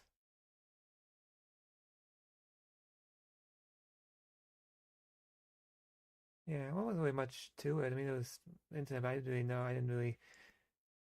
Wasn't really someone that was on the internet. I didn't do AOL Messenger or, I guess back then you could say surf the net. I didn't really get on the net really for anything. But again, I was starting to get more into that. Did it show everybody that we were not anywhere near where we said we would be? But I can see that. All the work that we had in progress, all the plans that we were making were just laid out bare. And so a lot of us just thought, oh, we're toast. We've worked so hard. Are we going to go bankrupt? And then all that while Scott Lynch and Gabe were being sued by Sierra, their wives being delivered subpoenas. And so it was this super dark time. So there were two interesting threads going on. One was, traditional law enforcement and intelligence agencies, and they were doing their thing and issuing subpoenas and seizing devices. And then we asked our community to help us out. And I think Axel Gembe started to realize that he was being tracked down by the community, right? Everything was being, essentially, it was an open source investigation. Oh, really? So you could see that they were getting closer, and that's when he reached out to me. Of course, I was insanely furious with him, but we ended up running this sort of scheme with him where I was like, oh, wow, you must be really good at security issues. We should have you come out and interview. And the FBI was going to arrest him when he got off the plane. And then apparently the German police sweep in right as he's about to leave, because it turns out he's also guilty of a bunch of bank fraud and bank hacking and all that. He had kind hacked of into a bunch of huge companies over there as well, and so they were already well aware of him. How much it harmed us financially, or like how much the success of the game was harmed by that, very debatable. So it was hard for us to go through internally, but in the end, I wouldn't have wanted to have it be a whole like law enforcement debacle after that. It just, it wouldn't have really helped anyone. And I'm not saying we should ever be lax about security, but like if we could survive that, like maybe, we'll survive anything, because at the end of the day, the special sauce was everything that happened between the moment of that leak and when we actually shipped. And if you look at that version of the game, is just so not what the final game ended up being. And so even if our competition had all the source code and that executable, they're still not able to produce Half-Life 2 from it, because the company kept moving forward, and the company was the interesting special sauce. Special sauce. But most of the work Half-Life 2 was small, and people with Valve was developing a piece of software that would have a large impact on the future of video game distribution.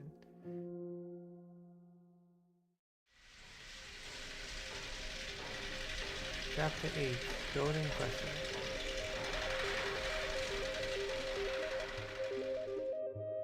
Gabe in particular, he had kind of a pencil sketch of an idea in his head of what would become Steam.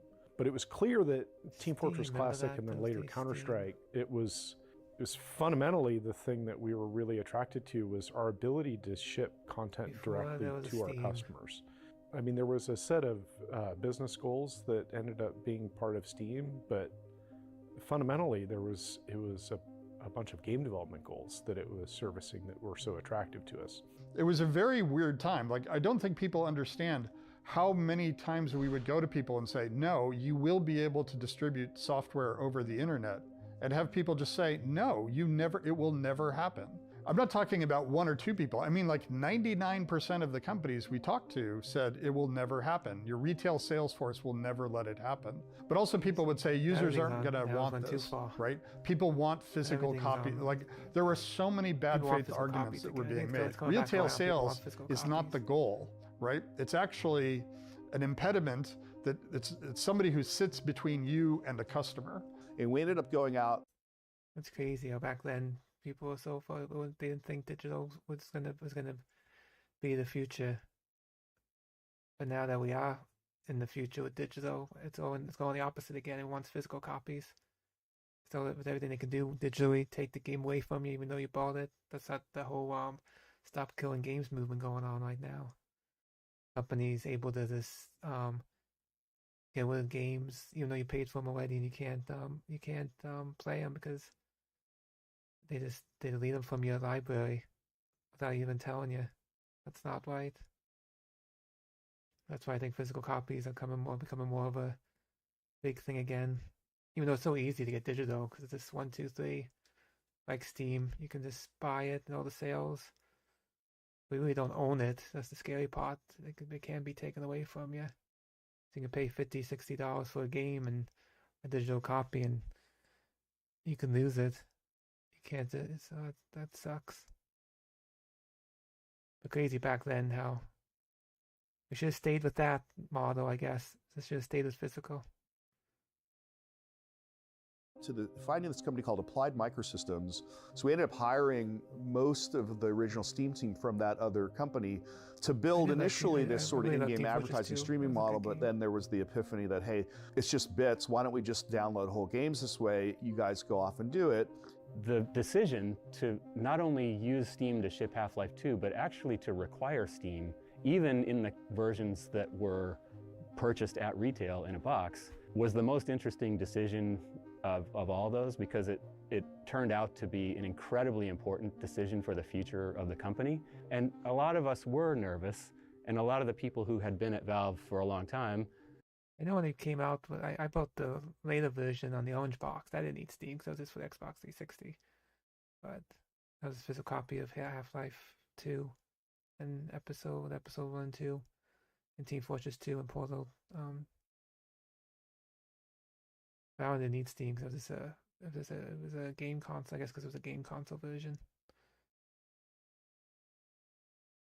No, I don't know about the Steam kill switch. It's not what I was talking about, how they can take games, they can just get rid of games without you even knowing from your library.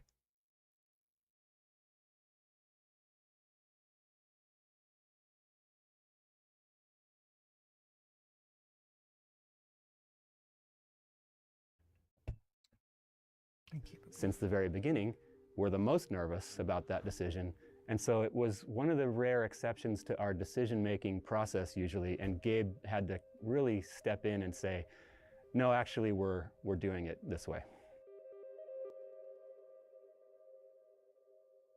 I remember coming to work in the morning, working on Half-Life 2, which meant that, by the time you go home at night, me being a 24-year-old idiot, all I wanted to do was keep working on the game.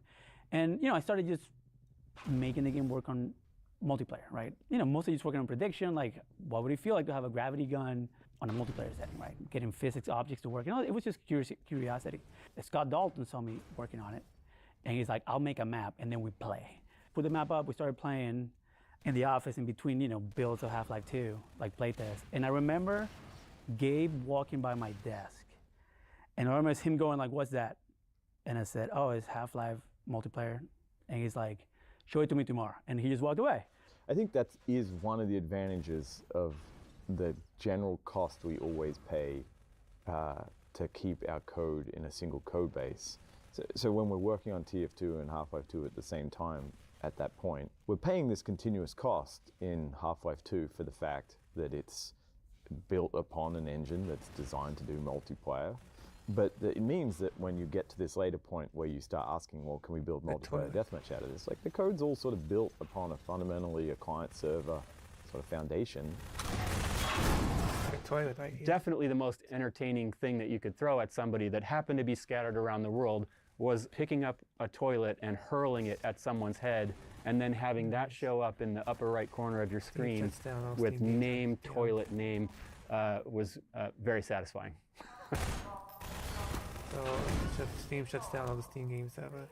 I was also selfishly trying to get the What's game the ported to IM? multiplayer so then we can release the tools, the SDK, ready to go. Like, it meant like mod makers could just immediately start making multiplayer game mods rather than waiting for us to do it or someone else to pick it up.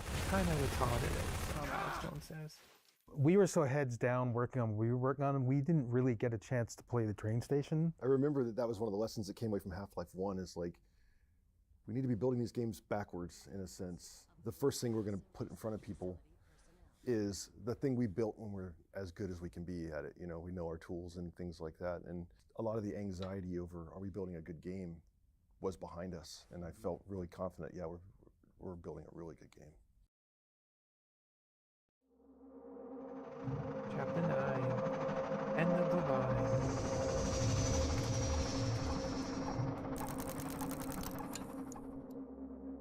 We are entering the Gare d'Austerlitz. And this train station is very important because it's one of the main inspirations for the train station of City 17 where the player starts. The reason why I'm using a Parisian station produced by Eiffel, who did the Eiffel Tower, is that there's an identical station in Budapest. Oh, nice. Train station's the last bit we worked on, right? And we always want to build the start of the game late, as late as we can, because we understand our game at that point. In general, the train station was a really interesting problem because it was basically one big choreo sequence intended to deliver atmosphere and story and background and sort of set your expectations for the world. We let the level designers who were really good at this stuff figure out what was a good experience, and then we were kind of always there to provide dialogue, acting, stuff like this guy. I think it was pretty clear too that we wanted to provide incentive to the player at this point about how people were being mistreated, about how bad the situation was here, and kind of start to trigger that righteous indignation early. All this stuff is fun to look at, but you just assume it doesn't move and you can't interact with it. I know some games they still need those to because all the stuff we're going to do later, the gravity gun and everything, like first we got to start just mundane stuff like that food, you know, that little empty bit of food. I mean, it happens like the moment you leave the train, wind comes and blows all the trash away. Doing it everywhere. You can see the vortigons sweeping. So like, guy pushing it on the case, on the and all those things fall off. Yeah, and you can pick those up and. We were like, if it doesn't have to be bolted down. Yeah. Just make sure it gets knocked over. It can move. This guy looks vaguely familiar. There's something about the way he walks. It's like a beer drinker.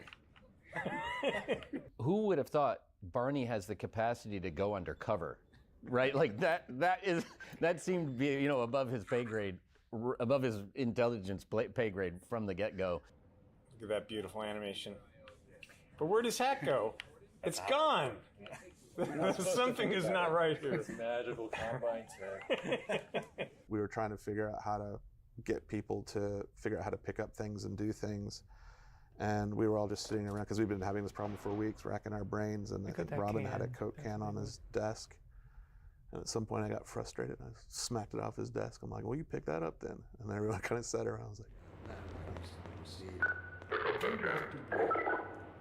I just found it just an immensely satisfying piece of like a storytelling and world setting. You know, we got to use our physics tools and the choreo tools, and all of those things blended together into this very simple, clean moment. Like the Can Cup is perfect also because while it's teaching you how to manipulate objects, it's also telling you something about the Combine themselves and the Metro Cops. And your relationship. Right? Yeah, so like it was a twofer, right? We got those two at the same time. Physics is going to be a big part of our game. By the time you left train station as a player, like you understood that and you come to appreciate it. because we couldn't wait until you got to Ravenholm before you found out how awesome physics is.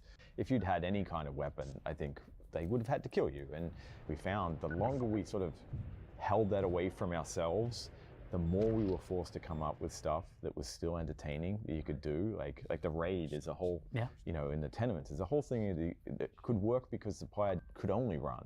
We don't very often force the player into a very specific set of actions.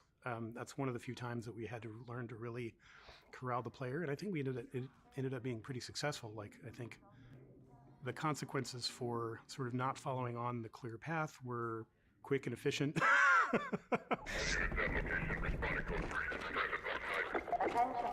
Get in here, quick! Keep moving, head for the roof! So when you build a world, I start with the infrastructure. What's really interesting for me is what is not visible to the tourist, which is the courtyard, the backyard, the shafts, and the smokestacks, and the wires. And every city has this whole existence. And you know, people are usually blind to it, and we tend to look at storefronts, right? Yeah, I mean, a lot of it came down to art direction.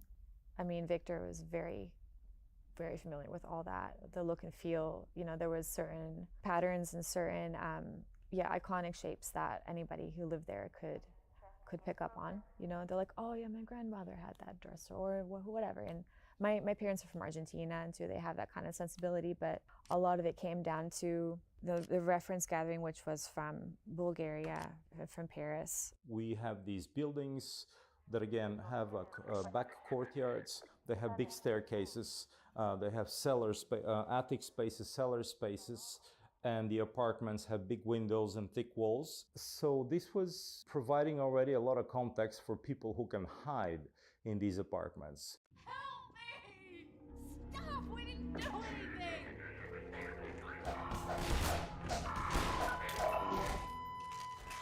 They'll be looking for you now. You'd better run. I remember that we wanted to have the player see proof that the Combine were evil people, not that they were gray in any way, that they were objectively the bad guys. And then we had it to where you go upstairs, and then we really carefully and intentionally framed the reveal of the world to where you see the Citadel front and center, and it's clearly in an alert state. The four of us, the City 17 Cabal, we'd done City 17, which is a bunch of hard problems. We'd done Ravenholm, which is a different set of hard problems. We were like, I don't know, 4 months from trying to lock down the game or something. I mean, it was really late. I may have the dates wrong, but it was really late. Mm-hmm. And there was a bunch of gameplay that was in there that hadn't really received a lot of like development. We were coming from working with pretty much every tool in the game in C17 to going back to basically you have a pistol and metric ops. Not much really. Yeah. So John Guthrie and I absolutely love exploding barrels. So we just used them absolutely everywhere we could. We set them up. We loved ragdoll magnets and physics. It's just one of my favorite tools. It's basically you have a point in space that when a character dies, they turn into a ragdoll, and then you have a ragdoll magnet that says, okay, if there is any ragdoll in this radius, pull towards me, and then you can give it a strength. And so if somebody dies in an especially dramatic location, you can have an especially dramatic death, and we just use that absolutely everywhere. I mean, you can use it to just pull someone directly down. So in that bridge, the train bridge, I put magnets directly beneath their feet, so it looks like they just, like the planks beneath their feet broke and they just fell directly down. I mean, they died from a broken plank, which doesn't make any sense, but they looked pretty cool. It was so orchestrated, I guess, because we didn't want it to, like, we didn't really have a lot of time to have a lot of bugs come out of it.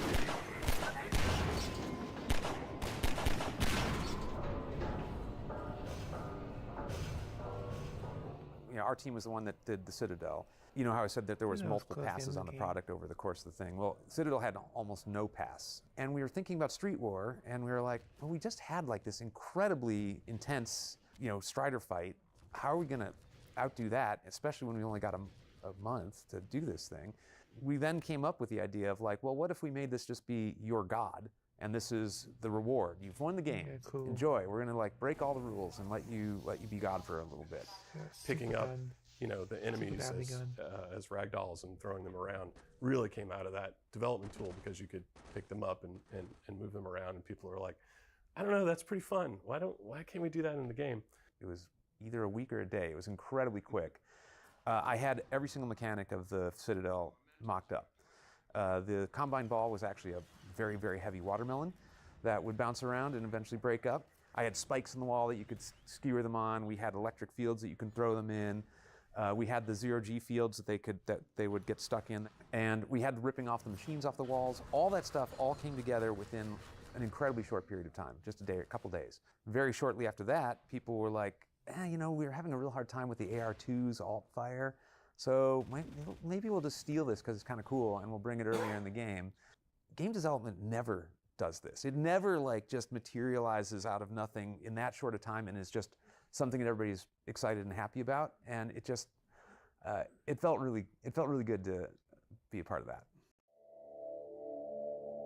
Our team was working hard to get Half-Life 2 ready for release. The studio is still bleeding funds due to lawsuits.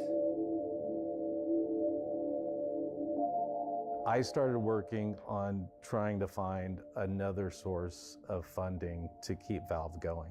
I started working on a deal with a big publisher that was for Counter-Strike 2. So we're right there, ready to sign. We're really kind of running on fumes at that point, and then get a phone call and they're like, yeah, we changed our mind, we're not doing the deal.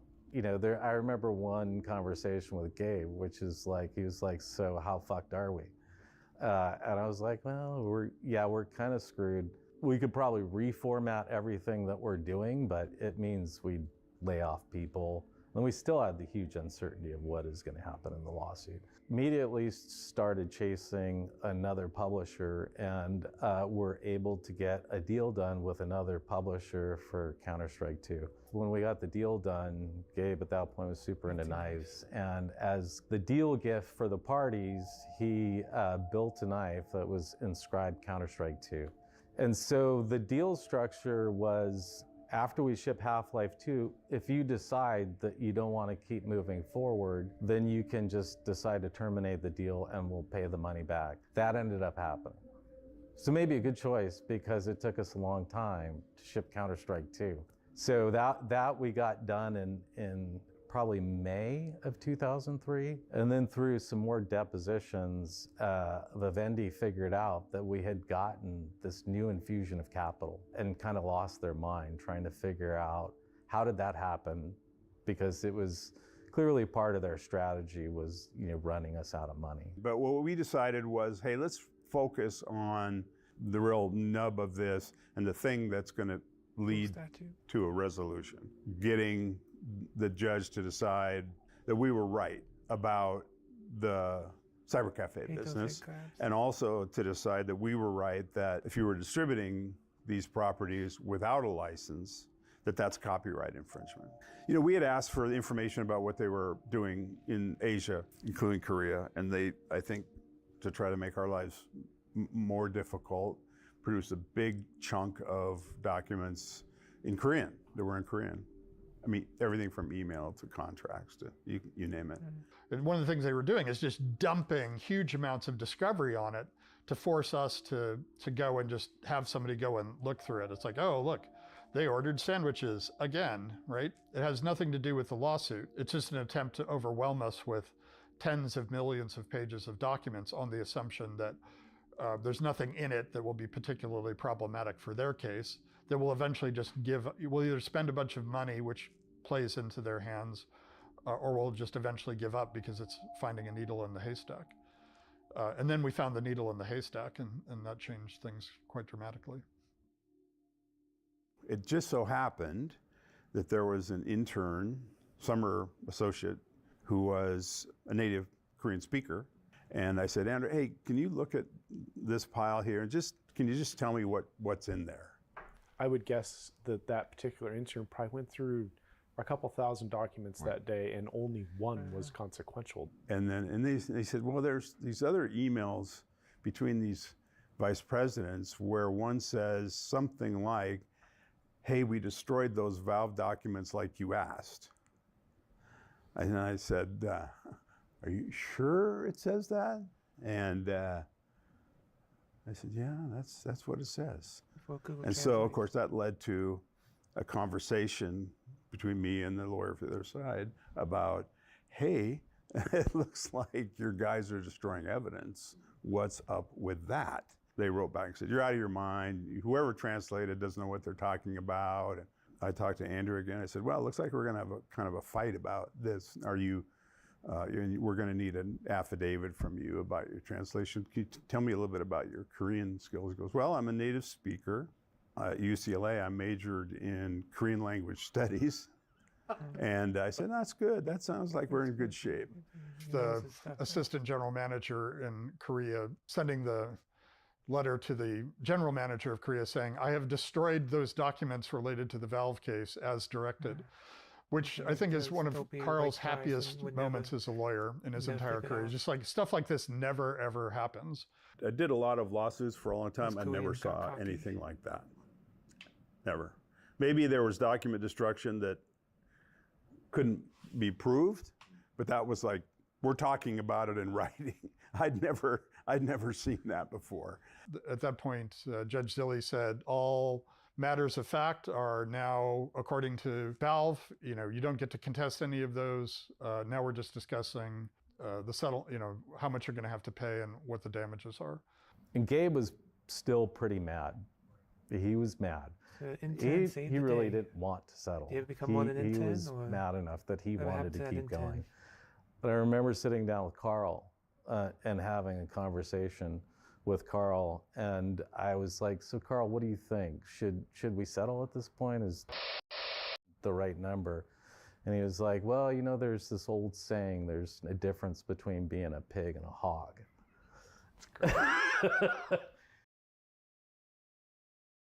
Carl was done with the deposition, and that was the only question I asked him to ask that particular witness was, is Half-Life 2 being replicated and shipped to retailers? He said yes. And the relief was, hey, no matter what, at least the game's going to get out to people, which is kind of that's a pretty unusual way to find out from your publisher that they're shipping your game to retail. Half-Life 2 was released on November 16, 2004. The 139 Game of the Year award is also listed among the best games ever released. I've kind of been thinking about this for the last few days, and what if there was one thing that I can point to that made us successful over that development period, and I think that it was really this culture that Gabe created, where we were hiring people that were senior enough to be managers, but also passionate enough to still be individual contributors. They were willing to stake their credibility and their name on these big features, and sometimes spend years working on those features. Yeah, and it was like, 6-7 days a week, 10 to 14 hours a day. It wasn't always, I would say, a good 18 months at least, but a lot of good memories though.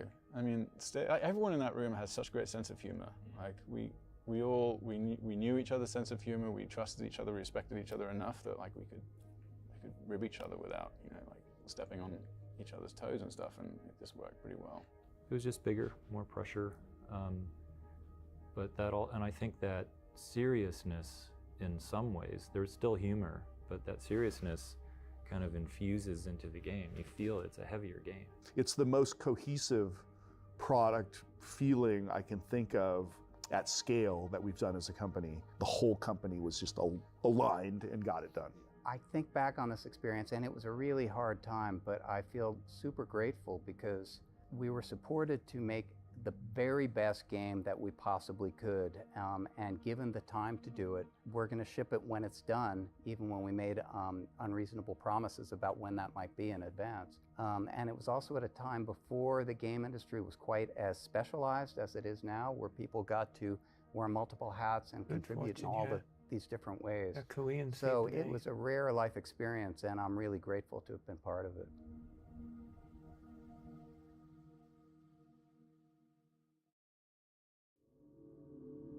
Epilogue, the episodes, oh there you go, episodes 1 and 2. Can't forget them. And episode 3, ever. There's a mod for one. Some of Yeah, and part of the fallout of Half-Life 2 shipping was the realization that we can't we can't do 6-year-long bet the whole company bets over and over again. And if we get it wrong one time, we're a big crater in the ground, as Gabe would say. And so we started to think about episodic releases. The first idea when they pitched it to us, like, we're going to do this episode of content, we'll do one every, how much, 12 months? Yeah, we were going to have like alternating teams coming out every year and a half, something like that. Yeah. So I was like, yeah, this is neat. But then, yeah, it just got out of hand.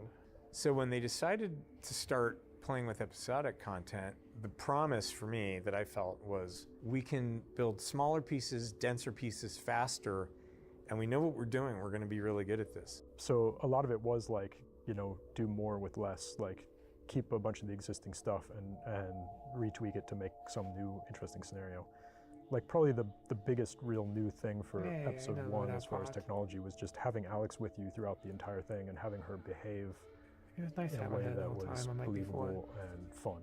You know, she's with you for a few distinct parts in Half-Life 2, but they're always pretty heavily scripted and not really in combat.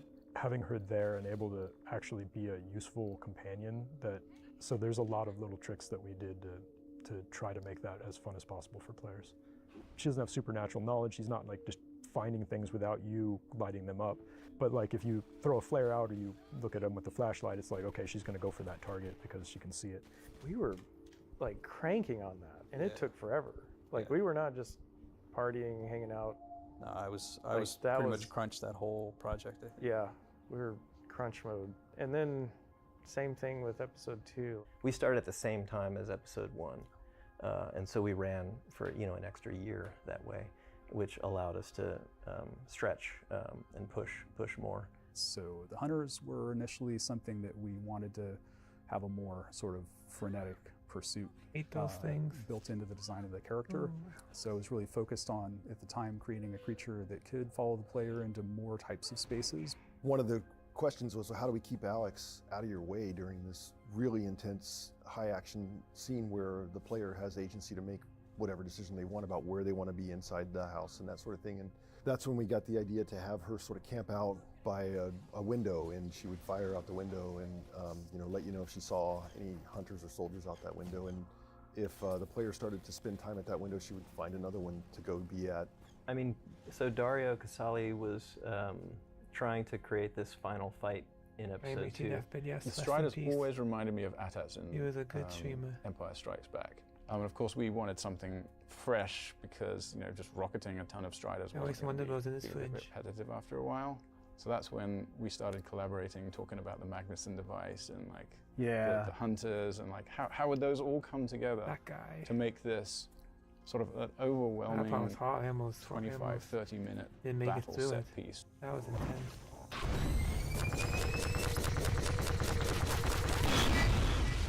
The citizens and the hunters, and to a lesser extent the Strider, are all secretly in cahoots to create this tension, because what we always wanted was gotten the Magnuson device on the last guy. Are you going to be able to shoot it? Oh my God, the rocket's going to be destroyed, and then boom, you hit it, so that when everyone comes out running, you really feel heroic. You have the car and you have a big space, and you're not guided anyway. You have to go and take care of this threat in a way that you think is best.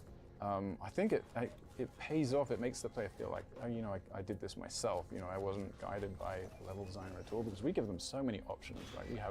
You can kill the hunters with driving the car into them. You can pick up a log and throw at them. You can pick up a Magnuson device and throw it too soon, and they'll shoot it down. You have to learn, I have to kill the hunters first. You can use rockets to kill the hunters. You have options, and you have time and you have space, but we dial the tension and the pacing up pretty slowly over time. It is pretty cool, all the kind of cinematic destruction stuff that happens in there. It was so hideously faked, because basically we would send a Strider who would do that sort of the low scuttling run, and he would just sit there and wait, just staring at this building until the player could see the Strider plus the building. Framed up he would literally sit there forever. But we dial the tension and the pacing up pretty slowly over time. the playtests we like the most is when the Strider's, he's getting ready to shoot the rocket, and then the last Magnuson device goes off, and then he's done. Oh my God, that was like me. I was like so close to it ripen. Took me a few times. We held them off. Like people were failing left and right, and the team was calling for the map to be cut. Wow, yeah, I took a lot of heat for that. And both of us did. Yeah, we had to see it through. We were going to do an arc of 3, of course, because that's just how you think of stories in those terms. Yeah. And then you want a high point to come at the end of the second one. And Gabe at one point saying, "Who's the important character you're going to kill?" I'm like, "Lamar is going down. This is going to be it. Like I want episode 2 to end with Lamar floating into space and like everyone cries." And Gabe's like, "That's not good enough." Yeah, kind of saw it coming though. The episodes were, a lot of that was an experiment on like, what's the right amount of episode. Episode 2 was longer than episode 1 and bigger, and people liked that better. But it also took longer. It took longer to make, and people didn't like it as much as they liked Half-Life or Half-Life 2 kind of scope, right? Yeah. So by saying episode, are we solving a lot of problems here, or are we just making a sideways trade-off? You know, I think that's maybe the way I felt about it. Even into episode 3, I still don't know what that would have been if we'd built it, because it hadn't been built. That was the feeling of excitement of something I can't even imagine is going to happen as a team. I was not like imposing like a top-down, this is what we must do to tell our very important tale. You know, it's more like, oh, we have new features? Like, what kind of story can we do with these now? Well, I worked on episode 3, and I was working on this gun called the ice gun that basically let you create amorphous shapes out of ice. So you could like raise a little ice wall in front of yourself. It would be attached to the floor, and then the Combine soldiers could shoot holes in it, and it would shatter and break kind of like glass, I guess. So that was the primary mode of you could build ledges for yourself to get down, cliff faces. It had another mode that was like a kind of like a Silver Surfer mode where you would extrude the ice in front of yourself and then run along it and use it to cross gaps, go over chasms and things like that. What else do we have? It was set in the Arctic because it was centered around Borealis. I remember the little blobby, squishy. Oh yeah. Brian was working on the blobs. So we had the isosurfaces that we ended up using in Portal for the paint. So we had that as an enemy. It was a blob enemy, and it could change its shape, and you could choreograph its shapes with some content tools. And then it could also split into little hoppy blobs that could, they were almost like little head crabby things, but they were little splats that would hop around. And we were doing all kinds of stuff with that. It could pass through grates. You could get more gameplay out of something where you had maybe a couple of creatures with simpler behaviors. Oh yeah. And then you would spend time combining them with other game mechanics. Story was never the boss of anything. It was always we worked on a peer-to-peer thing. We were all gonna, what can we do? What do you think would be cool? It was still a collection of like playable levels in no particular order, and a collection of story beats and story concepts. And we were still like, probably another 6 months we would have had a critical mass of like mechanics, and then start putting them in a timeline. I think probably a year and a half easily, depending on how ambitious we got. Could have been, 2.5 more years. Yeah. Probably. It's hard to be a lot less than 2 years. Yeah, I think we were 6 months in on it when we moved to Left 4 Dead. I don't know, we were moving at a pretty brisk pace too. I thought that we needed to go much bigger on episode 3 or do something else, because I don't know if this is the right way to describe it, but element fatigue. I think we had really explored a lot of what made sense in the Half-Life universe and setting. Arcane was building the Ravenholm game, and even they were having trouble doing cool new stuff with this tool set. And like, if those guys can't figure out a bunch of cool stuff to do with this, I think we're running out of fuel. Episode 3 is coming along. It's like, well, what's the new big thing here? It's got to be bigger than all the stuff we just did. You know, even episode 2, and it's like, oh my God, you know, it just becomes. Are we allowed to cry in this documentary? That's what I want to know.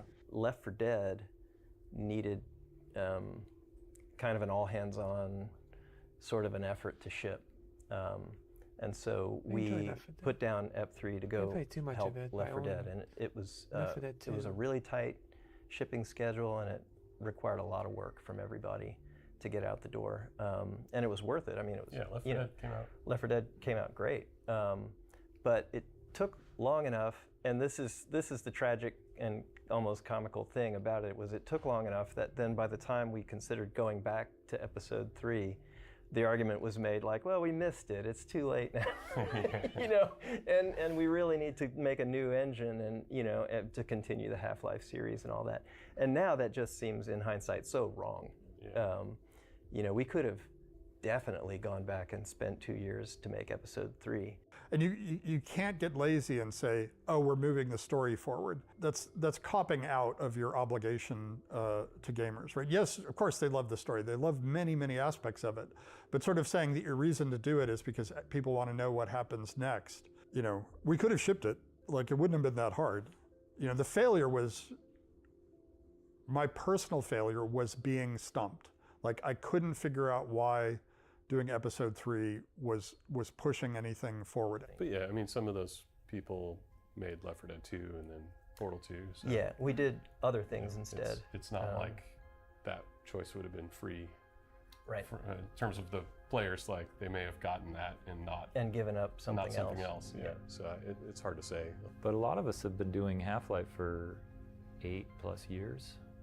We saw a bunch of really compelling reasons to go explore more multiplayer-based projects too, because not only just what customers were doing, but internally, you know, we found ourselves wanting to play a lot of multiplayers. It sounds silly to say it because we're a relatively big company that has a bunch of stuff, but we're not that many people. There's 300 something people here, and so we're working on a bunch of different projects, and it's like, you know, people are passionate about Portal, people are passionate about TF, people are passionate about Left 4 Dead and Half-Life, and, you know, CS and Dota, Deadlock. I mean, there's a lot of things there, and you know, I also work on our hardware, so I've worked on Steam Deck and the original Steam controller and a tiny bit on VR.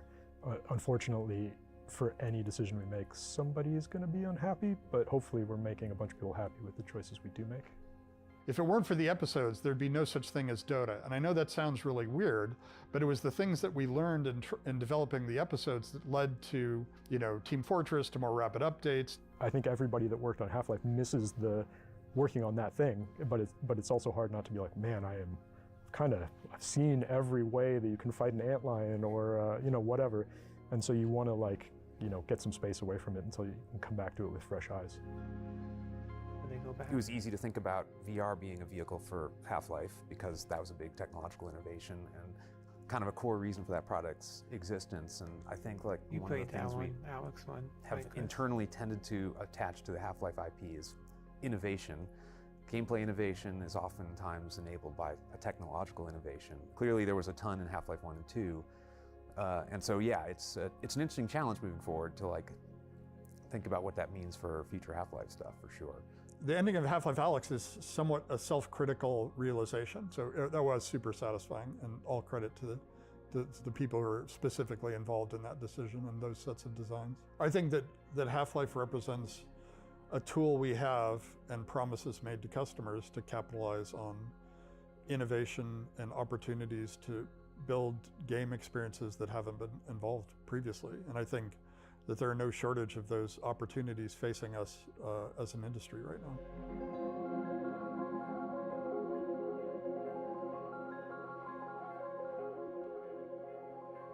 That's it.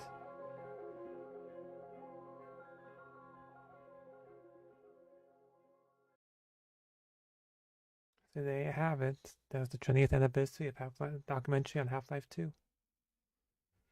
Hope you enjoyed it.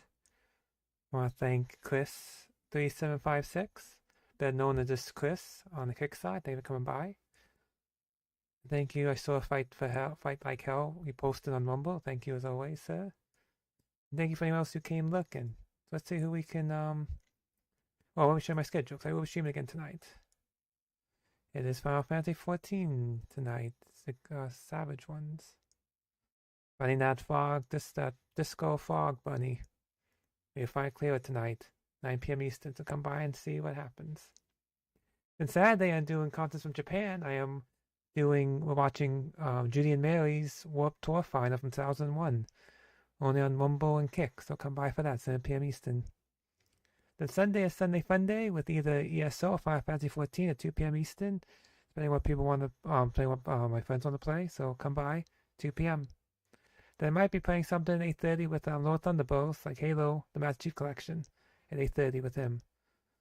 So, thank you for coming by. I hope you're having a good Friday and enjoy the rest of your Friday if I don't see you tonight.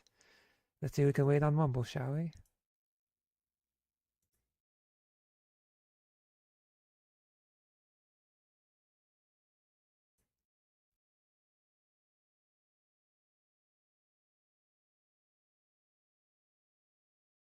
I did full play already. Let's see. Guns.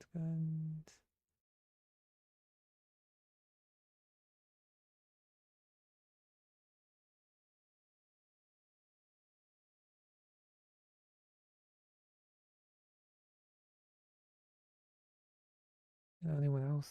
The other recommendation? Dragon. I just do. I don't see it. I don't see the one guy on.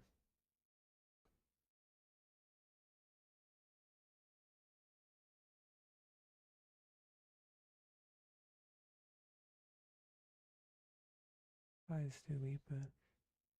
Well, you know what? We'll do something different. Let's see who else is on. We always wait the same people. Let's see gaming. I need that. Where's the go? What happened to the? Oh, here we go. You changed the picture. Gaming does look different.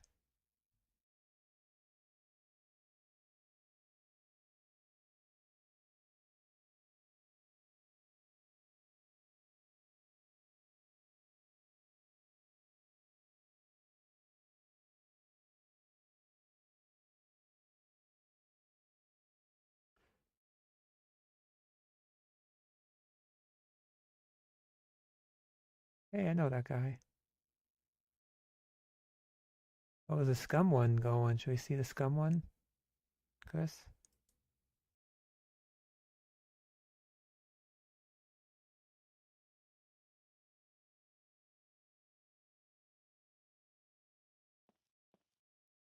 I don't know where he's at. He's someplace.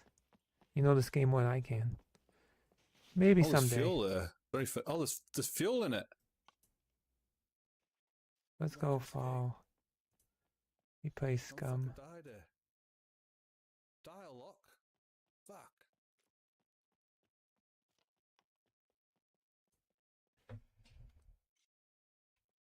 We should try. I'll wait him since I know Chris is a big Scum lover. So if you're on Rumble, go follow him and give him a like. I want to thank everyone for coming. As always, remember to wash your hands after you poop.